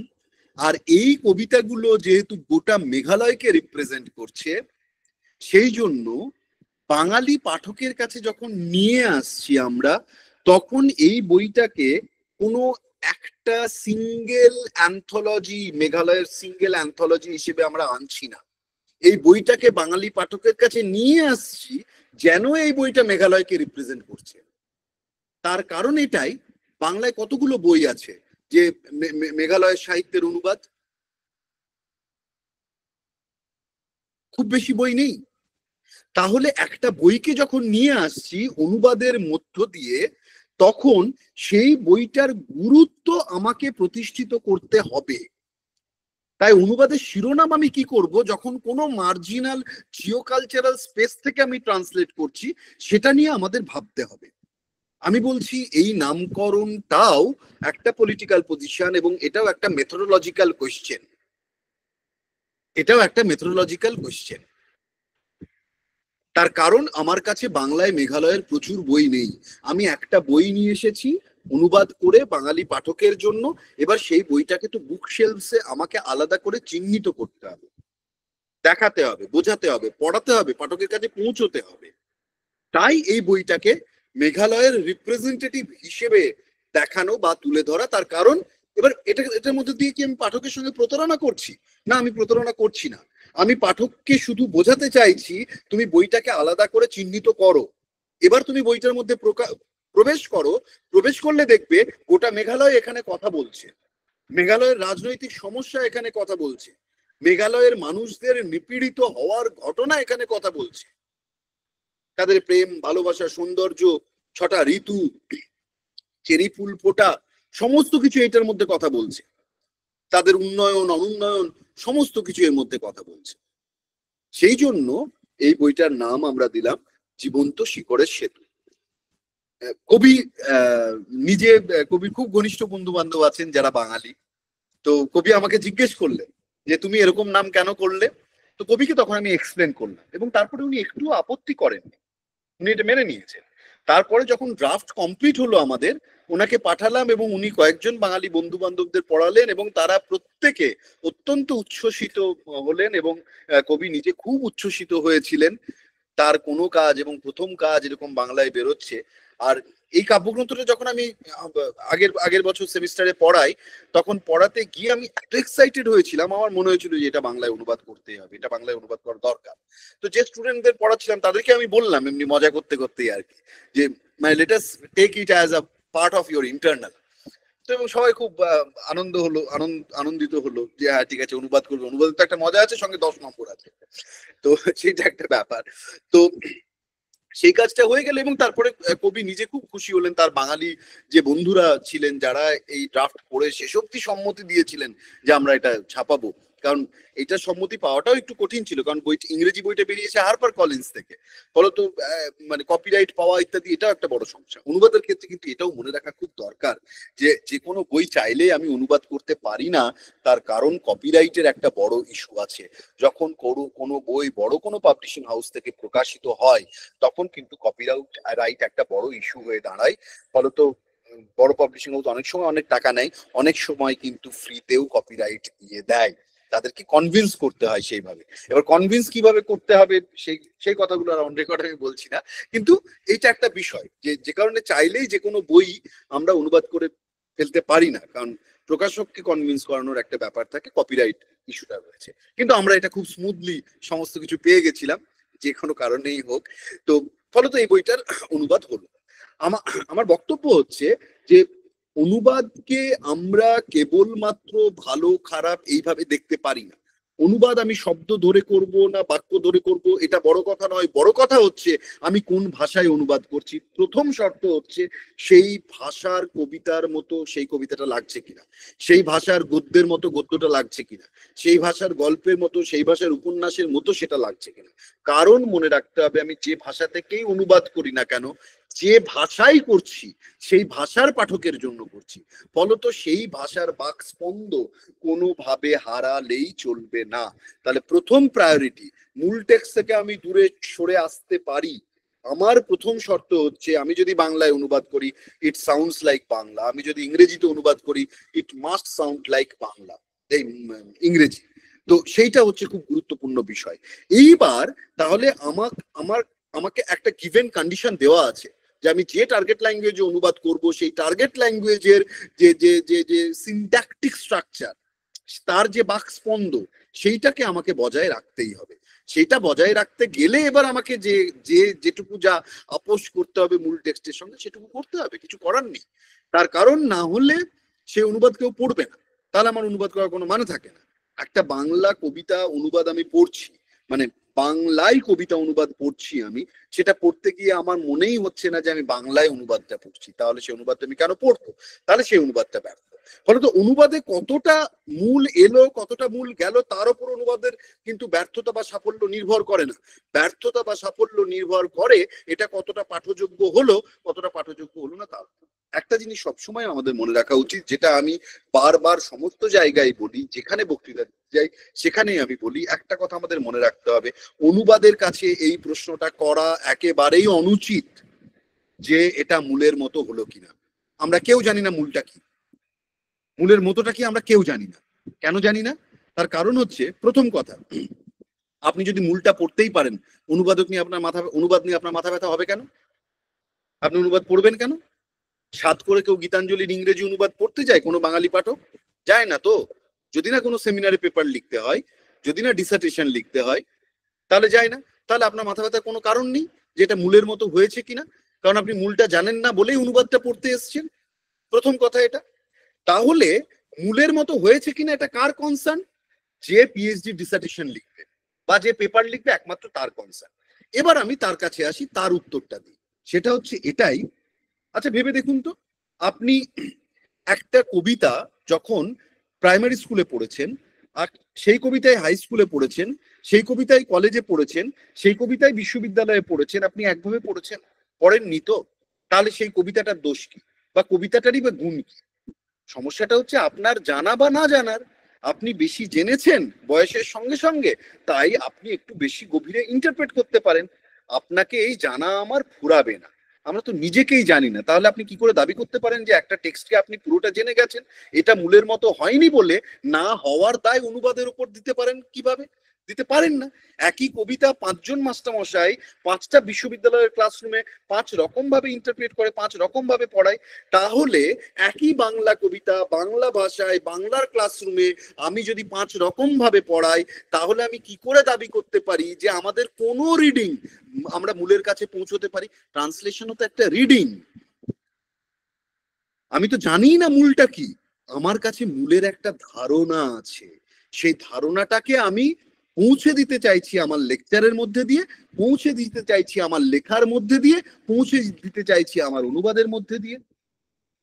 মূলটা একটা ধারণা ছাড়া আর কিছু নয়। মূল সত্যি সত্যি কোথাও এক্সিস্ট করে না, এবং এটা কোনো আদর্শবাদী দার্শনিক কথা নয়। সত্যিই আপনারা ভেবে দেখুন, রবীন্দ্রনাথের একটা গান বয়সের একটা সময় কিভাবে পাল্টে পাল্টে যায় না, এক একটা সময় একই কীর্তন শুনছি আমি আর আমার ঠাকুমা হাউ হাউ করে কাঁদছে ওই কীর্তন শুনে, আর আমি হো হো করে হাসছি। কি করে হলো এটা? কারণ আমি হো হো করে হাসছি, দুই দিকে দুই দুয়ার কি যেভাবে খোল বাজিয়ে লাফিয়ে উঠে ওপরে চাঁদোয়া স্পর্শ করে ফেলছে, তাদের ওই জেস্টার দেখে আমি হাসছি। আর ঠাকুমা তো ওই ওই অভিসারে রাধার কষ্ট, সেইটা দেখে কাঁদছে। আমি তোর কাছে পৌঁছতেই পারছি না। ফলত আমার রিডিং পাল্টে যাচ্ছে, আমার বয়সের সঙ্গে সঙ্গে, আমার নিজের জ্ঞানের সঙ্গে সঙ্গে রিডিং পাল্টে যাচ্ছে। তাহলে দয়া করে কেউ অনুবাদকে কোনো দোষ দেবেন না যে সে মূলের কাছে পৌঁছতে পেরেছে না পারেনি। বিখ্যাত অনুবাদক সুধীন্দ্রনাথ দত্ত অত্যন্ত পণ্ডিত মানুষ। প্রতিধ্বনি বলে তার একটা কাব্যগ্রন্থ আছে, সেই কাব্যগ্রন্থে তিনি মডার্ন ইউরোপিয়ান পোয়েটসদের কবিতা বাংলায় অনুবাদ করেছেন। সেইটা অনুবাদ করতে গিয়ে 2.5 পাতার একটা ভূমিকা লিখেছেন, অসম্ভব পাওয়ারফুল একটা ভূমিকা। সুধীন দত্ত বাঙালি না হয়ে যদি ব্রিটিশ বা ফ্রেঞ্চ বা স্প্যানিশ হতেন, তাহলে ডাথ থিওরি বলে একটা থিওরি গোটা পৃথিবীতে আজকে সবাই পড়তো, কিন্তু তিনি বাঙালি বলে এটা হয় না, বাঙালিরাই পড়ে না। সুধীন দত্ত বলছেন, কবিতা যেহেতু উক্তি এবং উপলব্ধির অদ্বয়, তাই আমি মনে করি না তার রূপান্তর সম্ভব। অর্থাৎ কবিতা এতটাই ব্যক্তিগত একটা অনুভূতির বিষয় যে তার অনুবাদ সম্ভব নয়। এটাই হচ্ছে মূল বিষয়, যে অনুবাদকে দোষ দিলে চলবে না। অনুবাদকে আপনি তখনই দোষ দিতে পারেন যে এটা টার্গেট ল্যাঙ্গুয়েজের মতো হলো কিনা। এটা হচ্ছে খুব গুরুত্বপূর্ণ বিষয়। যখন আমরা দলিত সাহিত্য বা অন্যান্য সাহিত্যের, মূলত প্রতিবাদী সাহিত্যের অনুবাদ করি, তখন আমাদের যে জিনিসটা সব থেকে বেশি মাথায় রাখতে হয়, কি অনুবাদের পদ্ধতি, কি অনুবাদের পদ্ধতি হচ্ছে এটাই, আমাকে এই বিষয়টাই বেশি করে মাথায় রাখতে হবে। লেখকের উদ্দেশ্য কি ছিল? লেখকরা একটা সিস্টেমকে আঘাত দিতে চেয়েছিল। আমি যে বাংলায় অনুবাদ করছি, এই বাংলা ভাষাটা কি আঘাতটা দিতে পারছে, নাকি এটা কমনীয় হয়ে ভেঙে পড়েছে, শুয়ে পড়েছে? এইটা হচ্ছে খুব গুরুত্বপূর্ণ। যে কারণে আমি আপনাদেরকে দুটো কবিতা পাঠিয়েছি, মীনা কান্দাস্বামীর কবিতা। মীনা কান্দাস্বামী প্রচন্ড অ্যান্টিকাস্ট একজন পোয়েট, সাংঘাতিক লড়াই তিনি করে চলেছেন, এবং তিনি অত্যন্ত জোরালো একটা ফেমিনিস্ট ভয়েস। এবং মীনা কান্দাস্বামী সব থেকে বড় ভূমিকা, মীনা কান্দাস্বামীর মতো এরকম চাঁচা চোলা কঠোর একটা আক্রমণাত্মক ভাষায় ওই অ্যাঙ্গার, ওই রাগ নিয়ে কবিতা খুব কমজন লিখতে পারেন এখন আমাদের দেশে। বাংলাতে তো সবারই খুব অবাক, কারণ বাংলায় সবাই হচ্ছে আমন্ত্রণ পেতে চাই, ফলত অতটা জোরালো কবিতা লিখতে পারে না। তো কিন্তু মীনা কান্দাস্বামী ওইটা পারেন, যে কারণে আমি ওটা পাঠিয়েছি। যে মীনা কান্দাস্বামী কিন্তু আসলে পেট্রিয়ার্কাল ল্যাঙ্গুয়েজের উল্টো দিকে একটা অন্য ভাষাকে তৈরি করার চেষ্টা করছে, ফলত সেই কবিতা অনুবাদ করা খুব কঠিন। তার কারণ আপনি সবসময় একটা বিকল্প ভাষা অনুসন্ধান করতে হবে। বিকল্প ভাষা অনুসন্ধান মানে এটা নয় যে আপনার শব্দাভিধানে নতুন শব্দ সংযোজন করতে হবে। বিষয়টা হচ্ছে যে আক্রমণ, যে যে যে অ্যাঙ্গার, ক্রোধ তার কবিতার রস হিসেবে দেখা গেছে, সেই রসটাকে আমাকে যেভাবেই হোক অনুবাদের মধ্যে আনতে হবে। আপনি মূল থেকে কতটা সরেছেন কি সরেছেন সেটা সরেননি সেটা বড় কথা নয়। বড় কথা হচ্ছে মীনা কান্দাস্বামীর কবিতা নির্মিত হয়েছে, কবিতাটা যে কবিতা হয়ে উঠেছে, কারণ তার মধ্যে রয়েছে একটা বিশুদ্ধ, প্রবল, প্রগাঢ় ক্রোধ। সেই ক্রোধটাকে থাকতে হবে বাংলা অনুবাদের মধ্যে। সুধীন দত্ত বলছেন যে বাংলায় জার্মানের মতো সমাজবদ্ধ পদ রয়েছে, ফরাসির মতো গুণবাচক শব্দ রয়েছে, মানে অ্যাডজেক্টিভ এবং কম্পাউন্ড রয়েছে, কিন্তু সেটা ফরাসিতে যতগুলো অ্যাডজেক্টিভ আছে একটা শব্দের জন্য, আমাদের তো ততগুলো নেই। রেন আর বৃষ্টি তো এক নয়। বা ফরাসিতে বা ইংল্যান্ডে যত ধরনের বৃষ্টি হয়, আমাদের তো বৃষ্টির জন্য অত ধরনের নাম নেই। এবং তিনি বলছেন যে মানে বাংলায় অতগুলো সমাস নেই, অত বড় সমাজবদ্ধ পদ আমরা লিখি না, যেটা জার্মানে লিখি। ফলত সংস্কৃত আর জার্মান ট্রান্সলেশন করা সহজ পরস্পর, কারণ দুটো ভাষাতেই প্রচুর সমাজবদ্ধ পদ থাকে। দীর্ঘ সমাস দিয়ে 5খানা লাইন ধরে একটা শব্দ লেখা হতে পারে, জার্মান বা সংস্কৃত হতে পারে। ফলত জার্মান এবং সংস্কৃতের মধ্যে অনুবাদের কাজটা করে যাওয়াটা সহজ, কিন্তু জার্মান এবং বাংলার মধ্যে ওই সহজ ততটা সহজ নয়। কারণ জার্মান যতটা কম্পাউন্ড বেসড ল্যাঙ্গুয়েজ, বাংলা অতটা কম্পাউন্ড বেসড ল্যাঙ্গুয়েজ নয়। তাহলে তো আপনার ডেভিয়েশন হবেই, আপনাকে তো সরে আসতে হবেই। সেই কারণে আপনারা যখন অনুবাদ করবেন, প্রথমে মূলকে দেখে, যারা একেবারে নবীন অনুবাদক, আমি এটা সবার জন্য বলছি না, এখানে যে 60-65 জন আছেন, মানে আমার দৃষ্টতা মার্জনা করবে, যারা একেবারে ছাত্রছাত্রী নবীন অনুবাদক, তাদের জন্য বলছি যে আপনারা যখন অনুবাদ করবেন, তখন একেবারে প্রথমে মূল দেখে সম্পূর্ণ মূলানুগ হয়ে একটা প্রাথমিক খসড়া তৈরি করুন। তারপরে মনে করুন সেটাই আপনার সোর্স টেক্সট, আপনি কোনো কিছু থেকে অনুবাদ করেননি, আপনার বাকি যে সোর্স টেক্সটটা যেটা থেকে আপনি এই অনুবাদটা প্রথম খসড়াটা তৈরি করেছেন সেই সোর্স টেক্সটটাকে এবার ভুলে যান, ভুলে গিয়ে প্রত্যেকদিন বসে ওই যে অনুবাদটা আপনি করেছেন প্রাথমিক খসড়া ওইটাকে এডিট করতে থাকুন। ওটার কি এডিট করবেন? যে ভাষায় আপনি অনুবাদ করছেন সেই ভাষার মতো লাগছে কিনা।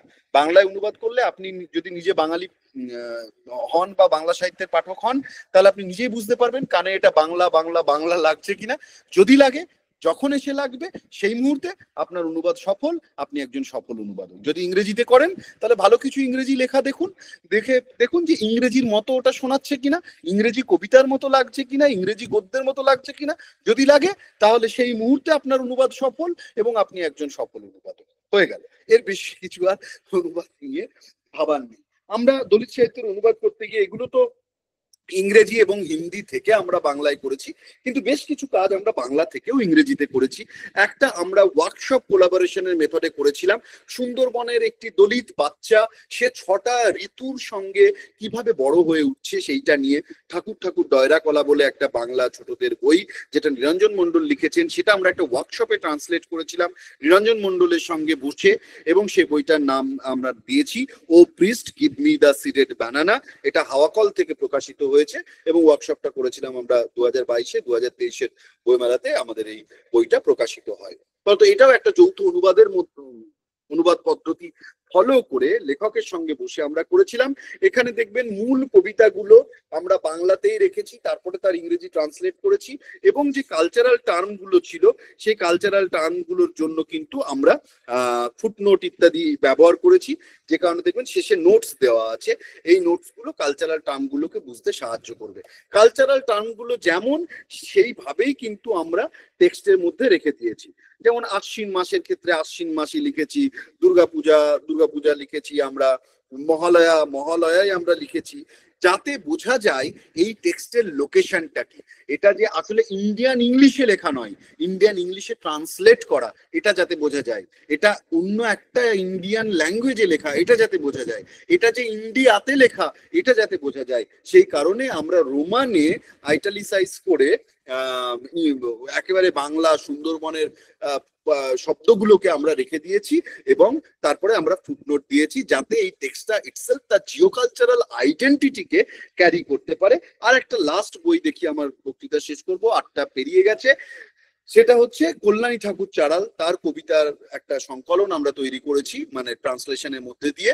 এটা অধ্যাপিকা শিপ্রা মুখার্জি, ওয়েস্ট বেঙ্গল স্টেট ইউনিভার্সিটির ইংরেজির প্রফেসর এবং অত্যন্ত বিখ্যাত অনুবাদক, তিনি আমাকে সঙ্গে নিয়েছিলেন, তার সঙ্গে স্থান দিয়েছিলেন এই অনুবাদটা করার, এবং সেইটা I belong to know where বলে এই কাব্যগ্রন্থটা প্রকাশিত হয়। এটা ইংল্যান্ড থেকে প্রকাশিত হয়েছে, টিল্টেড অ্যাক্সিস থেকে প্রকাশিত হয়েছে, এবং আমাদের কাছে খুব আনন্দের বিষয় এই বইটার কাজ যিনি শুরু করেন দেবরা, সেই দেবরাই কিন্তু আনার হচ্ছে ট্রান্সলেটার, যিনি নোবেল পেলেন। তো দেবরা এই বইটার কাজ করেন এবং তার ট্রান্সলেশন, দেবরার ট্রান্সলেশন এবার নোবেল পেল। তার 4 বছর আগে দেবরার ট্রান্সলেশনই ম্যান বুকার প্রাইজ পায়। তো এটা আমাদের কাছে খুব মানে আনন্দের যে এই এবারের নোবেল প্রাইজ, লিটারেচারের নোবেল প্রাইজের সঙ্গে আমরা একটা ক্ষীণ সূত্রে জড়িয়ে আছি, মানে তাদের স্পর্শ পেয়েছি আমরা আর কি এই বইটার সূত্রে। তো সেইটা একটা খুব গুরুত্বপূর্ণ বিষয়। যখন এই বইটা আমরা ইংরেজিতে অনুবাদ করি তখন কিন্তু ইংরেজিতে এই মেসেজটাই যায় যে কিভাবে কল্যাণী ঠাকুর চাড়াল একটা পাওয়ারফুল ভোকাবুলারি ব্যবহার করছেন বা পাওয়ারফুল ভোকাবুলারি তৈরি করছেন to hit the patriarchy, to hit the Brahminical caste system, to hit the oppressive system of the state. হ্যাঁ, এই সমস্ত কিছুকে তিনি বারবার কিভাবে আঘাত করছেন, যে কারণে যখন পাবলিশার বা রিভিউয়ার এই বইটা সম্বন্ধে লেখে, তারা লেখেন the first English language collection from one of India's most hard hitting writers, this poems brilliantly exemplify writing as an act of resistance. তো এইটা হচ্ছে খুব গুরুত্বপূর্ণ বিষয়। এখন অব্দি আমি যত অনুবাদ করেছি তার মধ্যে একটা দুটো বই ছাড়া বেশিরভাগ বই হচ্ছে আসলে রেজিস্ট্যান্সের বই।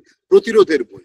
ফলত আমি আমি খুব সচেতন থাকতে হয়েছে আমাকে অনুবাদকের রাজনীতির জায়গায়, এবং যে পলিটিক্যাল মেসেজ অরিজিনাল টেক্সটটা ক্যারি করছে সেই মেসেজটা যাতে অনুবাদও ক্যারি করে সেই দিকটাতে আমি বেশি লক্ষ্য রেখেছি। ফলত আমি আমি বলবো যে এতদিন অব্দি অনুবাদের পদ্ধতি আলোচনা করতে গিয়ে শব্দ, বাক্য, ভাবানুবাদ না শব্দানুবাদ এইগুলো নিয়ে প্রচুর মাথা ঘামিয়েছি আমরা, মানে যেগুলো দরকার কিন্তু খুব একটা মানে খুব একটা কাজের কথা নয় আর কি। কারণ অনুবাদক হিসেবে আমরা যখনই অনুবাদে হাত দিই আমরা আসলে সবাই ফেথফুল, সবাই সৎ মানুষ, সবাই আসলে মূলের প্রতি সৎ থাকতেই চাই, যেখানে পারি না সেখানে আমরা ফসকে যাই। আমি বলছি বিষয় সেটা নয়, বিষয় হচ্ছে যে কোনো টেক্সট একটা পলিটিক্যাল মেসেজ ক্যারি করে।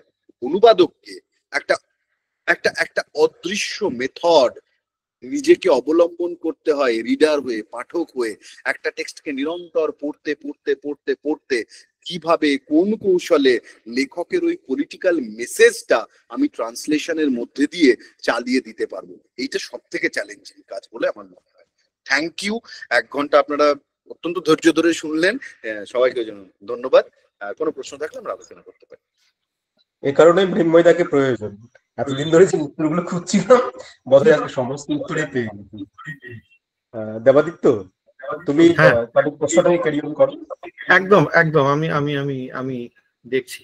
আর মৃন্ময়দা, আপনাকে ধন্যবাদ দেওয়ার ব্যাপারটিতে পরে আসছি। আগে আমরা ইনবক্সের জায়গাটা দেখে নিই, তার কারণ প্রত্যেক দিনই আমাদের ইনবক্স খুব সমৃদ্ধ থাকে।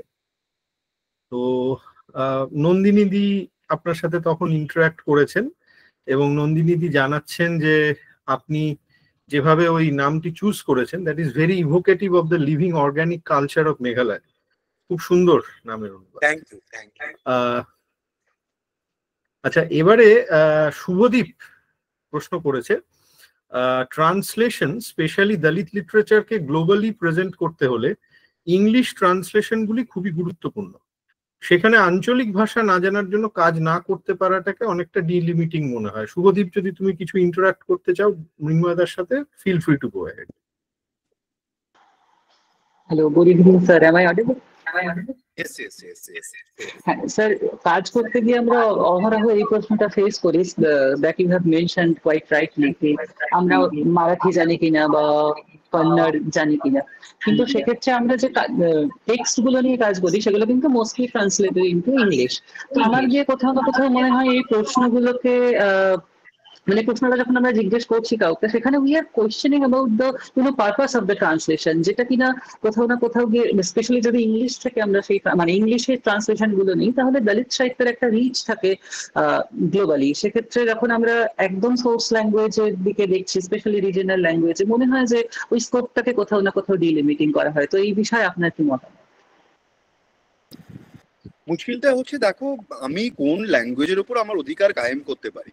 এখন একটা সিনেমা যদি মানে ভোজপুরি সিনেমা দেখি, সেই সিনেমাটাকে বাতিল করা আমার পক্ষে খুব সহজ, কারণ বাঙালি হিসেবে আমি সবসময় নিজেকে ভোজপুরি সিনেমা এবং সংস্কৃতির জায়গায় অনেকটা উপরে রাখি। ইংরেজি হলে সেটা বাতিল করা মুশকিল। একটা গল্প যেটা আমি সব জায়গায় বলি, মানে গল্প হলেও সত্যি এটা, সেটা হচ্ছে যে একজন ছাত্র আর কি, সে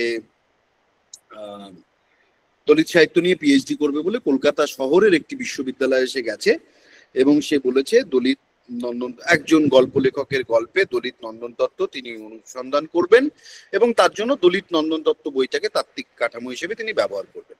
ইন্টারভিউ বোর্ডে একজন অধ্যাপক তাকে জিজ্ঞেস করেন, তুমি কি এটা মূল ভাষায় পড়েছো দলিত নন্দন তত্ত্বটা? সে বলেছে, না, আমি বাংলা অনুবাদটা দেখেছি। দিয়ে তখন বলেন, মূল ভাষায় না পড়লে তুমি সেটাকে তাত্ত্বিক কাঠামো হিসেবে কিভাবে ব্যবহার করবে? তো ছেলেটি বেরিয়ে এসে প্রায় কাঁদো কাঁদো একটা অবস্থা। তো তখন আমি ছেলেটিকে বললাম যে মুশকিলটা হচ্ছে যে এটাই, যে তুমি সেই মাস্টারমশাইকে ঘুরিয়ে এই প্রশ্নটা করতে পারবে না যে উনি অ্যারিস্টটলের পোয়েটিক্স কোন ভাষায় পড়েছেন। আমরা অ্যারিস্টটলের পোয়েটিক্সের ক্ষেত্রে এটা ব্যবহার করি না। আমরা দেরিদা, মানে ইংরেজিতে সবাই দেরিদিয়ান, আমরা সবাই ফুকোডিয়ান, আমরা কে ফ্রেঞ্চে পড়েছি আমরা, তখন কিন্তু ট্রান্সলেশনকে আমরা কোয়েশ্চেন করি না, কারণ আমাদের ক্ষমতা নেই ওইটা ফ্রেঞ্চে পড়ে, এমনি ইংরেজি শিখে লিখতে লিখতে এমনি কষ্ট হয়েছে অনেকটা, যে ওইগুলোকে ফ্রেঞ্চে পড়ে আমি তাকে তাত্ত্বিক কাঠামো হিসেবে ব্যবহার করবো। কিন্তু মুশকিলটা কোথায়? মুশকিলটা যদি তুমি হিন্দি থেকে কোনো কিছু থিওরিটিক্যাল স্ট্রাকচার হিসেবে ব্যবহার করো, ডিসকাসিভ ফ্রেমওয়ার্ক হিসেবে ব্যবহার করো, মারাঠি থেকে ব্যবহার করো, মালায়ালাম থেকে ব্যবহার করো, তখন প্রশ্ন করা যাবে। কারণ ওই সবকটা ভাষাকে আমি ছোট মনে করি যে আমার তারা নিচে আছে, ফলত তার অনুবাদকে, তার তাত্ত্বিক কাঠামোকে আমি প্রত্যাখ্যান করতে পারি। এটা হচ্ছে সম্পূর্ণ একটা ভাষা রাজনীতি এবং ভাষা জাতীয়তাবাদের জায়গা থেকে এই ব্যাপারটা আসে। দেখো, বিষয়টা হচ্ছে যে আমরা এত ইংরেজি বিভাগেও আমরা এত লিটারেচার বা এত তত্ত্ব ট্রান্সলেশনের মধ্যে দিয়ে পড়ছি, তখন অসুবিধা হচ্ছে না। কিন্তু যখন কোনো একটি বাচ্চা সে বলতে যাচ্ছে, মানে বাচ্চা বলা ভুল, গবেষক যখন পিএইচডি করার জন্য বলতে যাচ্ছে যে আমি এই টেক্সটগুলো নিয়ে কাজ করব এবং এই টেক্সটগুলো ট্রান্সলেশনে আছে, ইংরেজিতে লেখা নয়, অথবা তার ট্রান্সলেশন নেই, তখন বিভাগগুলোর অসুবিধা হচ্ছে। আমার প্রশ্নটা হচ্ছে অসুবিধা হওয়ার যুক্তিটা কি? তাহলে তারা সবাই দেরিদা কেন ফ্রেঞ্চ বইটা এনে পড়ান না? কেন ফুকো তারা ফ্রেঞ্চ বইটা এনে পড়ান না? কেন পোয়েটিক্সটা তারা গ্রিক বইটা এনে পড়ান না? যদি যদি আমার ছাত্র তৈরি করার মেথডের মধ্যেই ট্রান্সলেশন ইনএভিটেবল থাকে, তাহলে ট্রান্সলেটেড টেক্সট কেন একটা লিটারারি নলেজ হিসেবে, একটা নলেজ টেক্সট হিসেবে গবেষণার বিষয় নয়? মূলকে ভুলে যাও, গুলি মারো মূলকে। ট্রান্সলেটেড বই হিসেবে তো সেটা একটা লিটারেচার বাবা, সেটা তো কেউ পাবলিশ করেছে পাবলিশার পয়সা দিয়ে, তার জন্য তো কেউ রয়্যালটি পায়, তাহলে তার তো একটা দাম আছে। আমি ওই ট্রান্সলেশনটার কাজটা করব, ওই ট্রান্সলেটেড লিটারেচারটাই আমার কাছে লিটারেচার, বাকিটা আমার কাছে আর লিটারেচার না, আমার কাছে অ্যাক্সেস নেই, তাই সেটা আমার কাছে লিটারেচার নেই। আমি বুঝতে পারি না যে এটা কোন যুক্তিতে আসে আর কি, এবং আমি কারোর কাছে যুক্তি খুঁজেও পাইনি খুব একটা। কারণ এই কথাগুলো যারা বলেন তারা কোথাও লেখেনও নি যে তাদের যুক্তিটা কি, আবার তারা কোথাও তর্কতেও আসেন না যে তাদের যুক্তিটা কি। এটা প্রচন্ড মানে অস্বস্তিকর এবং বিরক্তিকর লাগে আমার কাছে। কত তুমি যা বলছো সেটা আমার কোনো, মানে আমিও তোমার জায়গাতেই আছি, আমারও প্রশ্ন তাই আর কি। Thank you sir. আর একখানি প্রশ্ন আমি করেছিলেন, আপনি যদি পারমিশন দেন তাহলে আমি এখনই করতে পারি। প্লিজ প্লিজ বেশ, আমি স্যার একটু কিউরিয়াস এই বিষয়টা জানার জন্য। আপনি যখন বললেন যে আপনি ক্লাসে ওরফেরি ট্রান্সলেশন করিয়েছেন, সেটা ইংলিশ থেকে, তো এক্ষেত্রে একটা মাল্টিলিঙ্গুয়াল নেক্সাস তৈরি হচ্ছে, রাইট? যেটা কিনা কন্নড় থেকে ইংলিশ থেকে বাংলা। তো সেক্ষেত্রে আমাদের কোন দিকটাতে নজর দেওয়া উচিত? মানে এক্ষেত্রে কি ওই লেখকের উদ্দেশ্য আর টার্গেট ল্যাঙ্গুয়েজে কি সেই উদ্দেশ্য পূরণ হচ্ছে কিনা সেই দিকটা? দেখো, এখানে বিষয়টা হচ্ছে আমার কাছে কিন্তু কন্নড়টা ম্যাটারই করছে না, কারণ আমি কন্নড় জানি না, রাইট? কন্নড় 4টে ভলিউম থেকে একটা ভলিউম ইংরেজিতে অনুবাদ হয়েছে এবং লেখক, মানে যার আত্মজীবনী, তিনি অধ্যাপক ছিলেন, তিনি তার জীবৎকালে অনুবাদ হয়েছে। তিনি তো মারা গেলেন, এই 2 বছর হলো মারা গেলেন, করোনাতে মারা গেছে। তার জীবৎকালে অনুবাদ হয়েছে, ঠিক আছে? তিনি ইংরেজি জানতেন, তিনি বিশ্ববিদ্যালয়ের অধ্যাপক, ফলত তার মধ্যে দিয়ে ইংরেজি অনুবাদটা পাস হয়েছে, তিনি পাস করেছেন, ওটাকে অ্যাপ্রুভ বলেছেন। ওই জন্য ইংরেজি অনুবাদটা আমার কাছে কিন্তু মূল টেক্সট।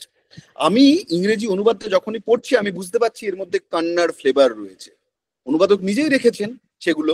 বুসা মুভমেন্টের কথা বলা হচ্ছে কর্ণাটকের, অত্যন্ত পাওয়ারফুল লিটারি মুভমেন্ট, যেটা নিয়ে গোটা বিধানসভা অব্দি তোলপাড় হয়ে গেছিল বুসা মুভমেন্ট নিয়ে। তাই সেই বুসা মুভমেন্টের কথা এলাবোরেট, মানে খুব এলাবোরেটেড ওয়েতে সেখানে রয়েছে আর কি। তো আমার কাছে ওই ইংরেজিটা আসছেই। আসলে দেখো, যে কোনো ইন্ডিয়ান কনটেক্সটে লেখা ইংরেজি তো আসলে দুটো জায়গায় বিলং করে, সেটা একটা ইন্টারফেস। যখন কন্নড়, তুমি ট্রান্সলেশনটার কথা ভুলে যাও, যখন কন্নড় লিটারারি এবং পলিটিক্যাল ফেনোমেনা নিয়ে ইংরেজিতে একটি বই লেখা হচ্ছে, সেটা আসলে কন্নড় এবং ইংরেজি এই দুটো ইন্টারফেস, দুটোর মধ্যে একটা ইন্টারফেস। ফলত ওই বইটা ইংরেজিকেও ক্যারি করে, ওই বইটা কন্নড়কেও ক্যারি করে। আমার কাছে চ্যালেঞ্জ যেটা, সেটা হচ্ছে ইংরেজি টেক্সটটা আমি ইনফর্মড, সেটা একটা interface between English and Kannada. আমার কাজটা হচ্ছে ওই ইন্টারফেসটাকে বহন করে নিয়ে আসা। ইংরেজির একটা পাওয়ার আছে, কন্নড়ের একটা পাওয়ার আছে, এই দুটো পাওয়ারকে বাংলার মধ্যে নিয়ে আসা, অনুবাদের মধ্যে নিয়ে আসা, এইটা হচ্ছে আমার কাজ। কন্নড় অনুবাদটা, মূল কন্নড়টা কি ছিল সেইটা নিয়ে কিন্তু আমি আর ভাবছি না, কারণ সেটাতে আমার অ্যাক্সেসই নেই। আর আমার কাছে প্রশ্রয়ের জায়গা কোনটা? প্রশ্রয়ের জায়গা হচ্ছে লেখক নিজে সেই ইংরেজি অনুবাদকে অ্যাপ্রুভ করছেন, রাইট? এইভাবে। এবার বিষয়টা তুমি যেটা আগে বলছিলে, যেটা যে এই ভাষাটা জানি না তাহলে এখান থেকে অনুবাদ করব কিনা ইত্যাদি, এটা একটা অন্য ইডিওলজিক্যাল পজিশন। দেখো, কোনো প্রান্তিক ভাষা কেউ জানে না, কেউ কেন প্রান্তিক ভাষা শিখবে?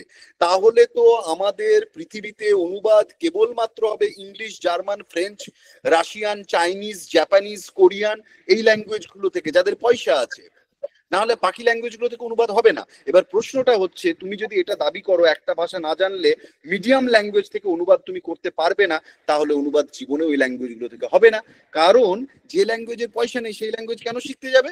তুমি আজকে হঠাৎ করে ওড়িয়া ল্যাঙ্গুয়েজ শিখতে যাবে, কেন শিখতে যাবে? তুমি শিখতে যাবে না, কারণ ওতে কোনো পয়সা নেই। কিন্তু তুমি কোরিয়ান শিখতে যাবে, কারণ কোরিয়ান শিখলে কর্পোরেটে গেলে ট্রান্সলেটর হিসেবে প্রচুর টাকা পয়সা আছে, তুমি শিখতে যাবে। তাহলে যার পয়সা নেই তার মানে গরিব গরিবই থাকবে, এটা তো হতে পারে না। আমার বক্তব্য হচ্ছে এই জন্য যে লিঙ্ক ল্যাঙ্গুয়েজ বা মিডিয়াম ল্যাঙ্গুয়েজ থেকে ট্রান্সলেশন হতে হবে। একটা টেক্সটকে তুমি মনে করছো তুমি তোমার পাঠককে পড়াবে, তুমি পড়াবে, ব্যাস পড়াবে। সেই ল্যাঙ্গুয়েজ তুমি জানো কি জানো না সেটা ম্যাটার করে না, যে ল্যাঙ্গুয়েজ জানো সেই ল্যাঙ্গুয়েজ থেকে তুমি সেই টেক্সটকে বের করে আনবে, এটা হচ্ছে বিষয়। না হলে কিন্তু ভ্যারাইটি কখনো আসবে না, আমরা ইনক্লুসিভনেস এর দিকে কখনো যেতে পারবো না। I always believe translation is not only a phenomena, not only a process, not only a product, but translation itself is an inclusive policy. That is the most significant role of translation in today's world, that it very very clearly it works as an inclusive policy. Follow to Thank you, sir. whatever you feel like you translate. Thank you so দুর্দান্ত much. দুর্দান্ত interaction হলো, এবং আমি এই কথাটা পরে আবার আরেকটু বিস্তারে বলবো। আপাতত এটুকু বলবো যে মৃন্ময়দা, একাডেমিয়াতে কাউকে কাউকে এই কথাগুলো সাহস করে বলতে হবে, এবং আমি খুব গর্বিত যে আজকে আপনি অনেকগুলো কথা বললেন যেগুলো ভবিষ্যতের জন্য থেকে গেল। আমি আসছি এরপরে।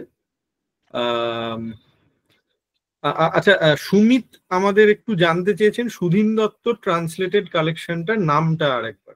প্রতিধ্বনি, প্রতিধ্বনি। প্রকাশনীটা কি মৃন্ময়দা বলে দেবেন? দেশ দেশ দেশ দেশের কাব্য সমগ্র থেকে, কাব্য সমগ্র। ঠিক, সুমিত আপনি উত্তর পেয়ে গেছেন আশা করি। আর শুভদীপ আর একটি প্রশ্ন ছিল, সেটা শুভদীপ করে নিয়েছে।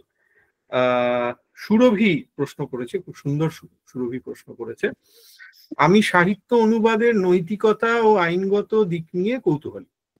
ভারতীয় প্রেক্ষাপটে অনুবাদের জন্য অনুমতির প্রয়োজনীয়তা নিয়ে কি কোনো নির্দিষ্ট আইনি কাঠামো আছে? বিশেষ করে যখন লেখক বা লেখিকার জীবিত নেই, এমন ক্ষেত্রে কার কাছে অনুমতির অধিকার থাকে? জীবিত থাকলে লেখক লেখিকা, নাকি তার পরিবার বা প্রকাশক? এখন সুরভি, এটা খুবই গুরুত্বপূর্ণ প্রশ্ন। বিষয়টা হচ্ছে, তুমি যদি কারোর অনুমতি না নিয়ে অনুবাদ করো, তাতেও যে খুব বেশি তোমার বিরুদ্ধে আইনি মানে কার্যকলাপ চলবে এমনটা নয়। তার কারণ আমি বলি, আমাদের এই পাবলিশিং সেক্টর বিশেষত ইন্ডিয়ান ল্যাঙ্গুয়েজে, কিছু কিছু ইংলিশ পাবলিশিং হাউসের ক্ষেত্রেও কিন্তু ইন্ডিয়ান ল্যাঙ্গুয়েজ গুলোতে ভীষণভাবে ইনফর্মাল এবং আনঅর্গানাইজড। কারোর কাছে কোনো কন্ট্রাক্ট পেপার কিচ্ছু ঠিকঠাক নেই, দু একজন বিখ্যাত লেখক ইত্যাদি ছাড়া। ফলত তুমি যখন অনুবাদের পারমিশন চাইতে যাবে, তখন কেউ তোমাকে অনুবাদের পারমিশন দেবে না, কারণ সবাই ভাববে অনুবাদ করে তুমি এবং তোমার অনুবাদের প্রকাশক দুজনেই খুবই বড় লোক হয়ে যাবে। এটা আমার একেবারে ব্যক্তিগত অভিজ্ঞতা বলছি। এবার তুমি যদি অনুমতি না নিয়ে অনুবাদ করো, তাতেও সেই প্রকাশকদের এত টাকা নেই যে তারা হঠাৎ করে আইনি লড়াই লড়তে যাবে। কিন্তু তোমার প্রশ্নটা তো খুব গুরুত্বপূর্ণ। এইরকম মানে আমি যেভাবে উত্তর দিচ্ছি সেভাবে উত্তর দিলে তো হবে না, কিন্তু প্র্যাকটিক্যালি বিষয়টা হচ্ছে এইটা। দেখো, লেখকের যে কোনো হায়ার, যে কোনো উত্তরাধিকারীর কাছ থেকে তুমি পারমিশন নিতে পারো। যদি যে কোনো পরবর্তী উত্তরাধিকারীর কাছ থেকে একটা লিখিত ডকুমেন্ট তোমার কাছে থাকে, তাহলে কেউ তোমার বিরুদ্ধে আইনি কোনো পদক্ষেপ নিতে পারে না, মানে সেটা হবে না। এবার তুমি যদি বলো ওই আইনগত দিকটা কতটা জোরালো, আমাদের আইনগত দিক অতটা জোরালো নয়। দেখো, কপিরাইট অ্যাক্ট আছে, আমরা কপিরাইট অ্যাক্টে সাইন করেছি, এবং রবীন্দ্রনাথের জন্য ওটা ওই 50 বছর থেকে, ইন্টারন্যাশনাল কপিরাইট অ্যাক্টে 50 বছর, আর ইন্ডিয়ার ক্ষেত্রে 60 বছর, যে লেখক মারা যাওয়ার 60 বছর পর কপিরাইট উঠে যায়।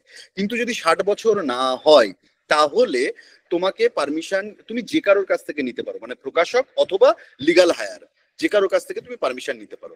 এবার বাংলা সাহিত্যের ক্ষেত্রে আরেকটা মজার ব্যাপার হয় সুরভি, সেটা তুমিও লক্ষ্য করলে দেখবে, আমরাও দেখি আর কি, মানে আমিও দেখেছি আর কি, সেটা অনেক প্রকাশক উঠে গেছে। এবার তুমি কি করবে?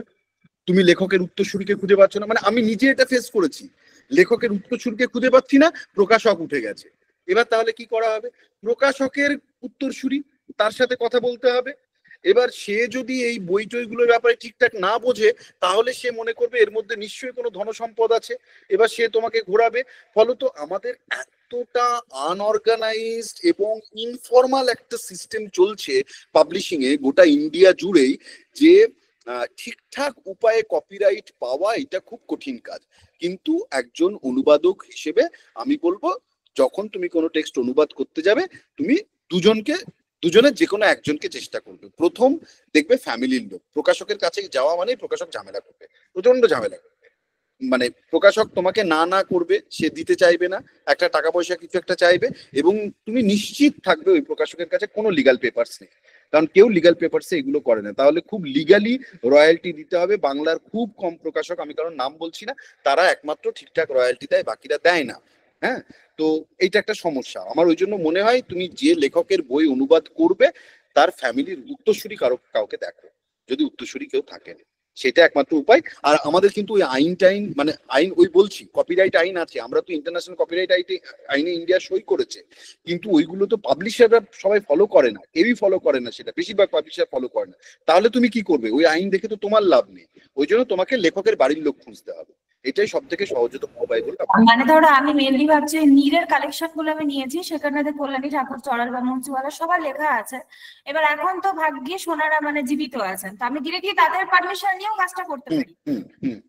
একেবারে একেবারে। না, তুমি যদি এদের কথা বলো, এদের ক্ষেত্রে কোনো সমস্যাই নেই, কারণ এনারা তো সব বই সেলফ পাবলিশ করেছেন, চতুর্থ বিক্রিয়া থেকে বেরিয়েছে, হয়তো এদের বই নিয়ে কোনো সমস্যা নেই। মানে সেটা তুমি কল্যাণীদের সাথে ফোনে কথা বললে নিলে হয়ে গেল। এবার তুমি যখন ইংরেজিতে অনুবাদ করছো, তোমার ইংরেজি পাবলিশাররা এই ব্যাপারে আবার খুব অর্গানাইজড এবং ফর্মাল ওয়েতে চলে, তারা তখন ফর্মাল পেপারস তো তোমাকে পাঠাবে এবং অথারকেও পাঠাবে, তখন ওটা খুব ফর্মালি হয়ে যাবে। থ্যাংক ইউ সুরভি, সুন্দর একটি প্রশ্ন, মৃন্ময়দাকেও ধন্যবাদ। এবার আমি জোয়ানার প্রশ্নে আসছি। জোয়ানা দুটি প্রশ্ন করেছেন, একটি হচ্ছে দলিত সাহিত্যের ওপরে নারীবাদ অথবা পশ্চিমী নারীবাদের প্রভাব নিয়ে যদি আপনি কিছু বলেন মৃন্ময়দা। আর জোয়ানার আরেকটি প্রশ্ন হলো আফ্রিকান দলিত সাহিত্যের কোনো অনুবাদ আছে কিনা। জোয়ানা, যদি আপনি ইন্টারাক্ট করতে চান, প্লিজ গো অ্যাহেড। আমি রবীন্দ্রনাথ ঠাকুর একটি কবিতা লিখেছেন আফ্রিকা, সেটা না আমার প্রশ্ন। আমার মনে হয় যে অনেক অনেক আমি বাংলা ভাষায় অনেক অনেক প্রভাব আছে অন্যান্য সাহিত্য থেকে আর অন্য ভাষা থেকে। Thank you for speaking such a beautiful Bangla. Thank you. এখন বিষয়টা হচ্ছে যে দুটো জিনিস, একটা হচ্ছে see, I mean, Indian feminism has lot of influence from Western feminism, but Dalit feminism actually appeared as a separate empirical category. And Sharmila Rege, I write the name for you. She has fascinating works on Dalit feminism, and also Uma Chakravarti. She also worked on Dalit feminism, and all these books are available online. And another book by Anandita Pan, she also wrote one book on Dalit feminism, and it is published by Sage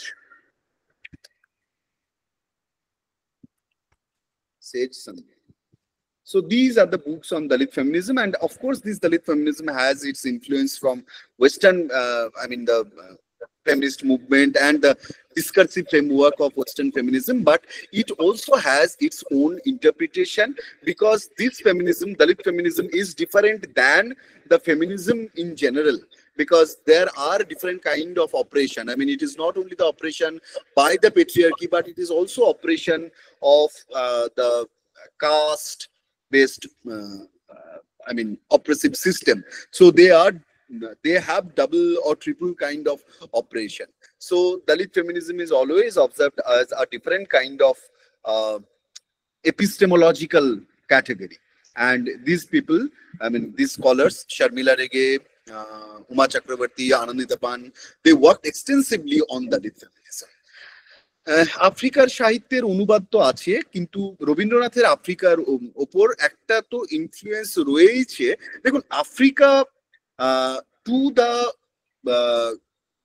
to the Bengali Swadeshi, to the people who are fighting against imperialism, for them Africa appeared as very powerful symbol of resistance. Tagore wrote Africa, এই Africa কবিতাটা উনি লিখছেন আফ্রিকার in solidarity with Africa, in solidarity with the black people there. He also perceived black as a color of pride and color of power and resistance. So that is very important. আর তাছাড়া এমনি আফ্রিকার অনেক সাহিত্যের অনুবাদ, ওলে সোয়েঙ্কা অনুবাদ হয়েছে, এনগুগিও থিয়ঙ্গ অনুবাদ হয়েছে, তারপরে থিংস ফল অ্যাপার্টের লেখক আমি ভুলে যাচ্ছি, চিনুয়া আছে, হ্যাঁ চিনুয়া আচিবে অনুবাদ হয়েছে। এইগুলো তো অনুবাদ হয়েছে, আফ্রিকার অনেক লেখায় অনুবাদ হয়েছে। Okay, thank you. এবারে আমি অম্লানের প্রশ্নে আসছি। That means power of language dominates politics of translation more, is it? Amlan, if you want to interact. হ্যাঁ, আমি আসলে বলতে চাইছি যে যখন একটা জিনিস আপনার অনুবাদ হচ্ছে, বাংলা ভাষায় অনুবাদ হচ্ছে, বিভিন্ন ভাষা থেকেই হোক, তখন কি সেক্ষেত্রে যে ভাষা থেকে অনুবাদ হচ্ছে সেই ভাষার পাওয়ারটা অনেক বেশি ক্রিয়াশীল? মানে যখন অনুবাদক অনুবাদ করছেন তার ক্ষেত্রে কি সেটা একটা ভ্যালিডেশনের জায়গা তৈরি করছে যে হ্যাঁ ইংরেজি থেকে করছে অতএব বেটার, অনেক বেশি? সেটা অন্য কোনো ভাষা থেকে হলে অতটা হয়তো গুরুত্ব পাবে না, কিন্তু যেহেতু ইংরেজি থেকে সে করছে বা ইংরেজি টেক্সটটা সে সোর্স টেক্সট হিসেবে ব্যবহার করছে, তখন কি সেটা অনেক বেশি ভ্যালিডেট করছে পাবলিশারের কাছে বা প্রকাশকের এই পাঠকের কাছে? এইটা ব্যাপারে আপনার কি মনে হয়? সেটা তো আছেই। এবছর বাংলায় অনুবাদের জন্য সাহিত্য একাডেমি পেয়েছেন বাসুদেব দাস, আমার অত্যন্ত পুরনো বন্ধু এবং অত্যন্ত শ্রদ্ধেয় একজন অনুবাদক, যিনি নিজের জীবন একদম উৎসর্গ করে দিয়েছেন অনুবাদের জন্য। শত শত গল্প, উপন্যাস তিনি বাংলা থেকে অসমীয়া এবং অসমীয়া থেকে বাংলায় অনুবাদ করে চলেছেন। আমি তাকে নিয়ে একটা লেখা লিখেছিলাম 2014 সালের 21শে ফেব্রুয়ারি। এই সময় পত্রিকার উত্তর সম্পাদকীয় প্রবন্ধ হিসেবে সেটা বেরিয়েছিল। আমার খুব খারাপ লেগেছিল যে তার একটি বই প্রকাশিত হবে, অসমীয়া থেকে বাংলায় তিনি অনুবাদ করেছেন, এবং সেই বই প্রকাশ অনুষ্ঠানে প্রত্যেকে মঞ্চে আছেন, শুধু তিনি দর্শক আসনে বসে, অথচ তার বই অনুবাদ হবে, তার বই রিলিজ হবে, তার বই নিয়ে সবাই আলোচনা করছে, শুধু তিনি আলোচনা করছেন, তিনি দর্শক আসনে বসে আছেন। এই কাজটা না যদি কেউ জার্মান, ফ্রেঞ্চ বা রাশিয়ান থেকে অনুবাদ করত, সেই অনুবাদকের সঙ্গে করা সম্ভব ছিল। পাওয়ার অফ ল্যাঙ্গুয়েজ, এবং সেই ল্যাঙ্গুয়েজকে আমি যে লিঙ্গুইস্টিক কমিউনিটিতে বিলং করি সেই লিঙ্গুইস্টিক কমিউনিটি কিভাবে দেখে তার উপর অনেক কিছু নির্ভর করে, আমার মনে হয়। মানে আগেন এটা আমার ব্যক্তিগত জীবনের অভিজ্ঞতা থেকেই বলছি। আরেকটা থ্যাংক ইউ। আরেকটা আপনার কাছে ছোট প্রশ্ন আছে, সেটা হচ্ছে যে এটা আমি দীর্ঘদিন ধরে আমি নিজে অল্প অনুবাদে কাজ করি, এবং সেক্ষেত্রে পড়তে গিয়ে যখন দেখি, আপনি যেটা বললেন যে যখন কোনো ভাষায় অনুবাদ হচ্ছে তখন সেই ভাষার মতন পড়তে লাগছে নাকি, সেটা একটা বড় একটা ফ্যাক্টর। তো এরকম একটি বিখ্যাত অনুবাদ অলরেডি হয়েছে যেটা আমার পড়তে গিয়ে অসুবিধা হয়েছিল, সেটি আমি নাম করছি না, ওয়ার অ্যান্ড পিস, আপনি জানেন, সেটা বাংলায় অনুবাদ হয়েছেন, যিনি করেছেন তিনি খুবই বিখ্যাত অনুবাদক, তো সাহিত্য একাডেমি থেকে সেটা বেরিয়েছে। এবং আমি তখন সেইটা নিয়ে সরাসরি আমি পয়েন্ট যখন বেরোচ্ছে সেটা, তখন আমি দেখিয়ে মানে অনেক জায়গায় আমি আন্ডারলাইন করে, যিনি ওই প্রজেক্টটা করিয়েছিলেন স্বয়ং, মানে সাহিত্য একাডেমি তিনি যখন পদে ছিলেন, তাকে আমি এই ব্যাপারটা নিয়ে বলেছিলাম যে আমরা পাঠকরা যখন পড়ছি, এখানে যখন পড়ছি তখন মনে হচ্ছে এটা রাশিয়ানই পড়ছি, বাংলা পড়ছি বলে মনে হচ্ছে না। এই যে ব্যাপারটা, এইটা তাহলে পাঠকের কাছে কিরকম ভাবে যাবে? তখন উনি আমাকে বলেছিলেন, না অম্লান, এক্ষেত্রে তোমাকে মনে রাখতে হবে আমরা মূলের ফ্লেভারটা রাখতে চাইছিলাম, এবং তাই উনি যেহেতু ওই ভাষার একদম সর্বোত্তম অনুবাদক, তাই আমরা ওনাকে এই ব্যাপারটা নিয়ে আর কিছু বলিনি। তো এইটা নিয়ে আপনার কি মনে হয়? এইটা নিয়ে আপনার যা মনে হচ্ছে আমারও তাই মনে হয়, আমার আলাদা কিছু মনে হয় না। মানে সেটাই আর কি। পাঠক, আমি একটা অনুবাদ করলাম, এবার সেই ভাষার পাঠকেরই সেটা পড়তে অসুবিধা হচ্ছে, পাঠক পড়বে না।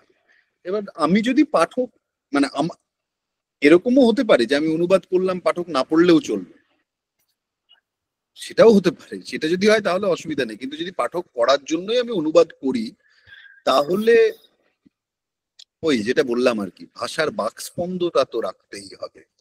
যে ভাষায় অনুবাদ করছি মনে রাখতে হবে আমি সে ভাষার জন্যই অনুবাদ করছি। মানে সুধীন দত্ত এই কথা বলেছেন। তাত্ত্বিকভাবে আমি কয়েকজনকে একদম গুরু মনে করি অনুবাদের ক্ষেত্রে আর কি, নিজে যেহেতু আমি অনুবাদের ছাত্র, তার মধ্যে সুধীন দত্ত একজন। এবং সুধীন দত্ত এই কথাগুলো বলে গেছেন, ফলত এইগুলো আমিও ফলো করার চেষ্টা করি। টার্গেট ল্যাঙ্গুয়েজ সবসময় গুরুত্বপূর্ণ। সোর্স ল্যাঙ্গুয়েজ, মানে ওই জন্য সোর্স ল্যাঙ্গুয়েজ ভালো জানার থেকে অনুবাদের ক্ষেত্রে কিন্তু টার্গেট ল্যাঙ্গুয়েজ ভালো জানাটা দরকার। এই যে দুটো ল্যাঙ্গুয়েজ সমান জানতে হবে এটা বলা হয় না, ব্যাপারটা কিন্তু একদমই তা নয়। টার্গেট ল্যাঙ্গুয়েজ সবসময় বেশি ভালো জানতে হবে, নাহলে অনুবাদের কাজ তেমন ভালো হবে না। খুব খুব সুন্দর ইন্টারাকশন হলো। আমার বন্ধু অনুজ প্রতিম এবং মৃন্ময়দা ও রামকৃষ্ণ মিশন বিদ্যা মন্দিরেরই ছাত্র, সুতরাং তোমার ভাই বলা যেতে পারে ইন অ্যান এক্সটেন্ডেড সেন্স। সর্বান ওর স্বভাব সিদ্ধ ভঙ্গিতে একটা প্রশ্ন করেছে। সর্বান এই মুহূর্তে ট্রেনে আছে, তাই আমাকে লিখলো যে আমি যেন পড়ে দিই। সম্ভাব্য বেয়াদবি এবং অপ্রাসঙ্গিকতা মার্জনীয়, কিন্তু বিনা নগণ্য রয়্যালটিতে পেশাদার লেখক ও অনুবাদকদের জীবন কিভাবে চলে না তো। মানে পেশাদার হলে তার রয়্যালটি নগণ্য হবে না, মানে যার রয়্যালটি নগণ্য সে কখনোই পেশাদার হতে পারবে না, এটা হচ্ছে ব্যাপার। দেখো সর্বান, বিষয়টা হচ্ছে অনুবাদকের চাকরি কোথায় হয়? সাহিত্য অনুবাদের জন্য তো চাকরি হয় না। অনুবাদকের চাকরি হয়তো অফিসিয়াল ডকুমেন্ট অনুবাদ করার জন্য, সরকারি দপ্তরে হিন্দি ট্রান্সলেটর লাগে, বা লোকসভাতে লাগে, বা বিধানসভাতে লাগে, বা কর্পোরেট হাউসে লাগে। তারা কি অনুবাদ করে? সরকারি বিজ্ঞপ্তি, সরকারি বিজ্ঞাপন, বা হচ্ছে কর্পোরেটের যে সমস্ত কাগজপত্র ডকুমেন্ট ইত্যাদি থাকে সেগুলো ট্রান্সলেট করে। তারা তো চাকরিই পায়, এগুলো তাদের চাকরি। তারা কিন্তু অনুবাদকের আইডেন্টিটি নিয়ে ওখানে যাচ্ছে না, একটা চাকরি করছে যে চাকরিতে অনুবাদ করতে হচ্ছে। সাহিত্য অনুবাদ করার জন্য কোনো চাকরি হয় না। সাহিত্য অনুবাদ করার জন্য অ্যাসাইনমেন্ট দেওয়া হয়, যে সাহিত্য একাডেমি তোমাকে একটা অ্যাসাইনমেন্ট দিল, এই উপন্যাসটা তুমি অনুবাদ করবে, তার জন্য তোমাকে 20,000 টাকা দেওয়া হবে। এইটা সাহিত্য অনুবাদের জন্য হয় না। তাহলে বিষয়টা কি দাঁড়াচ্ছে? সাহিত্য অনুবাদের জন্য তুমি একটা অনারারিয়াম পেতে পারো, এটা হচ্ছে বিষয়, একটা অ্যাসাইনমেন্ট সেটা। আর একটা চাকরি তুমি এমন পেতে পারো যেখানে অনুবাদের কাজ করতে হয়, সেটা সরকারি দপ্তরও হতে পারে, সেটা কর্পোরেটও হতে পারে। সাহিত্য অনুবাদটা পেশাদারি কাজ হিসেবে নিয়ে জীবন নির্বাহ করা এটা সম্ভব নয় এখনো অব্দি, খুব মুশকিল। যদি না খুব খুব নাম করে ফেলো ইংরেজিতে অনুবাদ করে। ইংরেজিতে অনুবাদ করলে কিন্তু তুমি সেখানে প্রচুর টাকা পয়সা পাবে। মানে ধরো তুমি বড় বড় পাবলিশিং হাউসের সঙ্গে ইংরেজিতে অনুবাদের কাজ করছো, বাংলা থেকে, ওড়িয়া থেকে, হিন্দি থেকে গল্প, উপন্যাস, কবিতা ইংরেজিতে অনুবাদ করছো, তাতে তুমি যে টাকা পয়সা পাবে তাতে কিন্তু তোমার পুরোপুরি সংসার না চললে অনেকটাই ভালোভাবে চলবে আর কি, মানে ভালোই হবে আর কি, অনেক খরচ মিটবে। একদম। আচ্ছা, রুবাইয়া কিছু বলতে চান? Please Rubaiya, go ahead. Sir বলছি, আমি মার্গারেট অ্যাটউড নিয়ে কাজ করছি। তো মার্গারেট অ্যাটউডের পরবর্তীকালে আমার অনুবাদ করার ইচ্ছা আছে, পিএইচডির কাজটা কিছুটা গুছিয়ে নিয়ে। তো এখন মার্গারেট অ্যাটউডের কোনো অনুবাদ কোথা থেকে পাবো, সোর্স এরকম কিছু কি আমি রিকমেন্ডেশন পেতে পারি? মানে অনুবাদ মানে তুমি বাংলা অনুবাদ চাইছো মার্গারেট অ্যাটউডের? হ্যাঁ, Bangla, English to Bengali. English to Bengali মানে তুমি তো বেঙ্গলিতেই অনুবাদ করবে? হ্যাঁ, আমি বাংলাতে করব। তাহলে তুমি বাংলাটা কেন চাইছো? মানে দেখার জন্য যে কেমন অনুবাদ হয়েছে? হ্যাঁ, আমি এখন পিএইচডি আমার লাস্ট ইয়ার চলছে, আমি ইংরেজিতেই পুরোটা পড়েছি। এবার আমি কেন অনুবাদটা মানে কিভাবে করছে, কারা করছে, ওই সোর্সটার সাথে আমি একটু যুক্ত হতে চাচ্ছি, মানে করব অনুবাদ এই মুহূর্তে কে করেছেন, আদৌ করেছেন কিনা আমার একেবারেই মনে পড়ছে না, বুঝলে। মৃন্ময়দা, বাংলাদেশে বোধহয় বিচ্ছিন্ন ভাবে কিছু বাংলাদেশে হয়েছে না? তুমি যদি বাংলাদেশ ধরো, বাংলাদেশে কিন্তু সব হয়ে গেছে। মানে হ্যাঁ, ওটা নিয়ে কথা বলা এখন খুব মুশকিল গত আর কি। সপ্তাহে যে বইটা বেরিয়েছে তারও অনুবাদ হয়ে গেছে বাংলাদেশে। মানে বাংলাদেশে অনুবাদ কালচারটা সাংঘাতিক, এবং ওদের অনেকগুলো অনুবাদ ফাউন্ডেশন ইত্যাদি রয়েছে, এবং বাংলাদেশে প্রচুর অনুবাদ হয়। বাংলাদেশে অনুবাদ হয়েছে কিনা সেই খবরটা বা এক্সাক্ট তথ্যটা আমার কাছে নেই, কিন্তু বাংলাদেশ থেকে হওয়ার সম্ভাবনা খুবই বেশি। আমাদের এদিক থেকে অ্যাটুড হয়েছে কিনা আমার নজরে পড়েনি। কিছু বিক্ষিপ্ত ভাবে কিছু হয়ে থাকলেও হতে পারে, কিন্তু কোনো বই আমার সেইভাবে চোখে পড়েনি। আমি এখনই মনে করতে পারছি না অ্যাটুডের ব্যাপারটা। না, হুট করে বলাটা রিস্কি, কিন্তু আমারও মনে হচ্ছে এদিক থেকে সেভাবে হয়নি। হ্যাঁ, হ্যাঁ। এবং হয়তো আমি রুবাইয়া, মৃন্ময়দার অনুমতি নিয়ে রুবাইয়াকে দুটি কথা বলবো। আপনি একটু কল্প বিশ্বর সাথে কথা বলে দেখতে পারেন, ওরা এই ধরনের অনুবাদের ব্যাপারে খুব খেয়াল টেয়াল রাখেন। মানে ওনাদের জানা থাকতে পারে, মানে কল্প বিশ্ব কিন্তু খুব সিরিয়াসলি খোঁজ টোজ রাখেন, যারা মানে SFF রাইটার হিসেবে পরিচিত, তাদের অনুবাদ কোথায় কি হচ্ছে এটা নিয়ে ওরা খুব খেয়াল টেয়াল রাখেন, আপনি দেখতে পারেন। আর আমার যতদূর মনে পড়ছে বাংলাদেশ থেকে অনুবাদ হয়েছিল বিক্ষিপ্ত ভাবেই, কিন্তু আমি অন রেকর্ড কিছু কথা হয়তো বলা ঠিক হবে না। আমি এটুকুই বলবো যে হয়তো সেগুলি আমরা যতটা মানে এই কোর্সে যতটা ভেবে অনেক কিছু বিচার বিবেচনা করে অনুবাদ করছি, সেটাকে মাথায় না রেখে হয়তো সেখানে বইটা কতটা ভালো বিক্রি হবে সেরকম ভেবে একটা অনুবাদ হয়েছে আর কি। তবে আপনি দেখতেই পারেন। কল্প বিশ্বের সাথে আমি কিভাবে কন্ট্যাক্ট করব? মানে আমি কি অনলাইনে ওদের? আপনি গুগল করলেই ওদের দেখতে পাবেন, ওদের ওয়েবসাইট আছে সব, ওখানে কন্ট্যাক্ট নাম্বার সব দেওয়া আছে। স্যার, আমার আরেকটা কোয়েশ্চেন আছে। বলছি, আমি সত্যজিৎ রায়, সুকুমার রায়, এনাদের লেখা নিয়ে আমি পেপার পাবলিশ করতে চাই এবং লিখছিও আমি। তো ওদের যে ইংলিশ ভার্সন গুলো, বাংলাগুলো আমি পড়েছি, ইংলিশ কোন ভার্সন মানে কোন পাবলিশিং হাউসের বই পড়লে বেশি সুবিধা হবে আমার ইংলিশে লিখতে? ইংলিশ তো খুব বেশি পাবলিশিং হাউস তো বের করেনি, একটা পেঙ্গুইনই মূলত করেছে। পেঙ্গুইনি, হ্যাঁ, মূলত পেঙ্গুইনই করেছে। একাধিক পাবলিশিং হাউস থেকে বেরোয়নি কিন্তু, কারণ কপিরাইটের ইস্যু আছে, একাধিক জায়গা থেকে বেরোতেও পারবে না। পেঙ্গুইন, হ্যাঁ, শুধু সুকুমার রায়ের আবোল তাবোল একাধিক পাবলিশিং হাউস থেকে, হ্যাঁ, আবোল তাবোলটা বেরিয়েছে, আবোল তাবোল বেরিয়েছে অনেকগুলো হাউস থেকে। অনেক অনুবাদক অনুবাদ করেছেন, সুকান্ত বাবুর অনুবাদ আছে, তারপরে নীলাদ্রি রায় তার অনুবাদ আছে, সর্বাণী নামটা ভুলে যাচ্ছে, তার অনেকগুলো অনুবাদ আছে। কিন্তু প্রদীপ রঞ্জন সেনগুপ্তর একটা আছে, এরকম আছে আবোল তাবোল বেশ কয়েকটা, আবোল তাবোল অনেকগুলো আছে, কিন্তু বাকিগুলো একই পাবলিশিং হাউস থেকে পেঙ্গুইন থেকে। আরেকটা লাস্ট কোয়েশ্চেন আছে। বলছি, detective fiction, Byomkesh Bakshi, mainly আমি ব্যোমকেশ বক্সী নিয়ে কাজ করতে যাচ্ছি, পেপার লিখতে যাচ্ছি। তো ব্যোমকেশ বক্সীর ইংলিশ ভার্সনের বই আমি এখনো পর্যন্ত পাইনি। ব্যোমকেশ ইংরেজিতে অনুবাদ হয়নি? পেঙ্গুইন থেকে বেরিয়েছে তো। ব্যোমকেশ তো ইয়েই অনুবাদ করেছেন, আমি ওনার নামটা ভুলে যাচ্ছি, পেঙ্গুইন থেকে, এটা অনেকদিন আগে, মানে বছর 15 আগে। পেঙ্গুইনে সজারুর কাঁটা, তারপরে চিড়িয়াখানা, এগুলি অনুবাদ হয়েছে। পেঙ্গুইনের অনুবাদ রুবাইয়া আপনি একটু অ্যামাজনে সার্চ করুন, পেয়ে যাবেন। অ্যামাজনে গেলেই পাওয়া যাবে। ঠিক আছে, অ্যামাজনে শরদিন্দু বন্দ্যোপাধ্যায় বা ব্যোমকেশ বক্সী কিছু একটা লিখলেই বেরিয়ে আসবে, পাওয়া যাবে। আছে বেশ কিছু অনুবাদ আছে। হ্যাঁ, অনেকগুলো হয়েছে।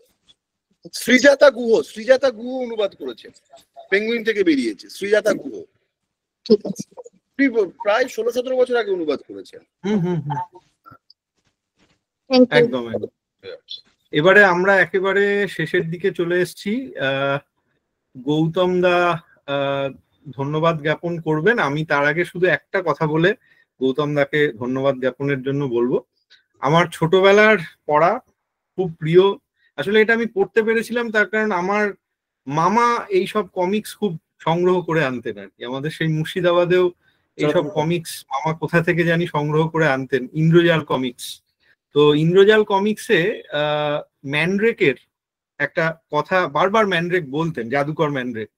সেটা হচ্ছে ম্যান্ড্রেক একটা অসাধারণ জাদু টাদু দেখালেন, সবাই অবাক হয়ে গেলেন। তারপরে ম্যান্ড্রেককে যখন জিজ্ঞেস করা হলো যে কি করে করলেন, তখন ম্যান্ড্রেক বলতেন যে জাদুকররা কখনো বলে না। কিন্তু আমি একটা কথা বলবো যে আজকে আমরা মৃন্ময়দার মধ্যে দিয়ে যে অনেক ইনসাইডার্স ভিউ আজকে পেলাম আমরা, বিশেষ করে মৃন্ময়দা অনুবাদ করার সময় কি কি আমরা সম্ভাব্য সমস্যার সম্মুখীন হতে পারি, কি করে সেটাকে আমরা ওভারকাম করতে পারি, এগুলো যেভাবে বলেছেন তাতে আজকে বলতে হবে যে আজকের জাদুকর কিন্তু অনেক কিছু বলে দিয়ে গেছেন এবং সেটা কাজে লাগানোর দায়িত্ব আমাদের। এবারে আমি গৌতম দাকে অনুরোধ করছি। ধন্যবাদ। এখন আবারও বলবো যে মৃন্ময়দা যে বলিষ্ঠ কণ্ঠে যেভাবে অনুবাদকে নিয়ে বললেন আর কি, তা সত্যি একেবারে খুব গুরুত্বপূর্ণ আমাদের কাছে। আমিও একটা গল্প বলছি ছোট্ট করে। কোনো একটা সময় আমরা একটা সেমিনারে আলোচনা করছিলাম এক বিখ্যাত পণ্ডিতকে নিয়ে। তো তাকে বলছিলাম যে না, তার ছবি টবি টাঙ্গিয়ে অমুক করে অমুক পুজো টুজো দেওয়া উচিত। তো একজন অধ্যাপক বলছিলেন, আরে সূর্যকে কি আর টর্চ লাইট দিয়ে দেখাতে হয় রাস্তা কোন দিকে যেতে হবে? তো এটা একেবারে অপ্রাসঙ্গিক কথা, তবুও বলছি মৃন্ময়দা আজকে আমাদের কাছে সূর্যের মতনই অনুভব করছেন।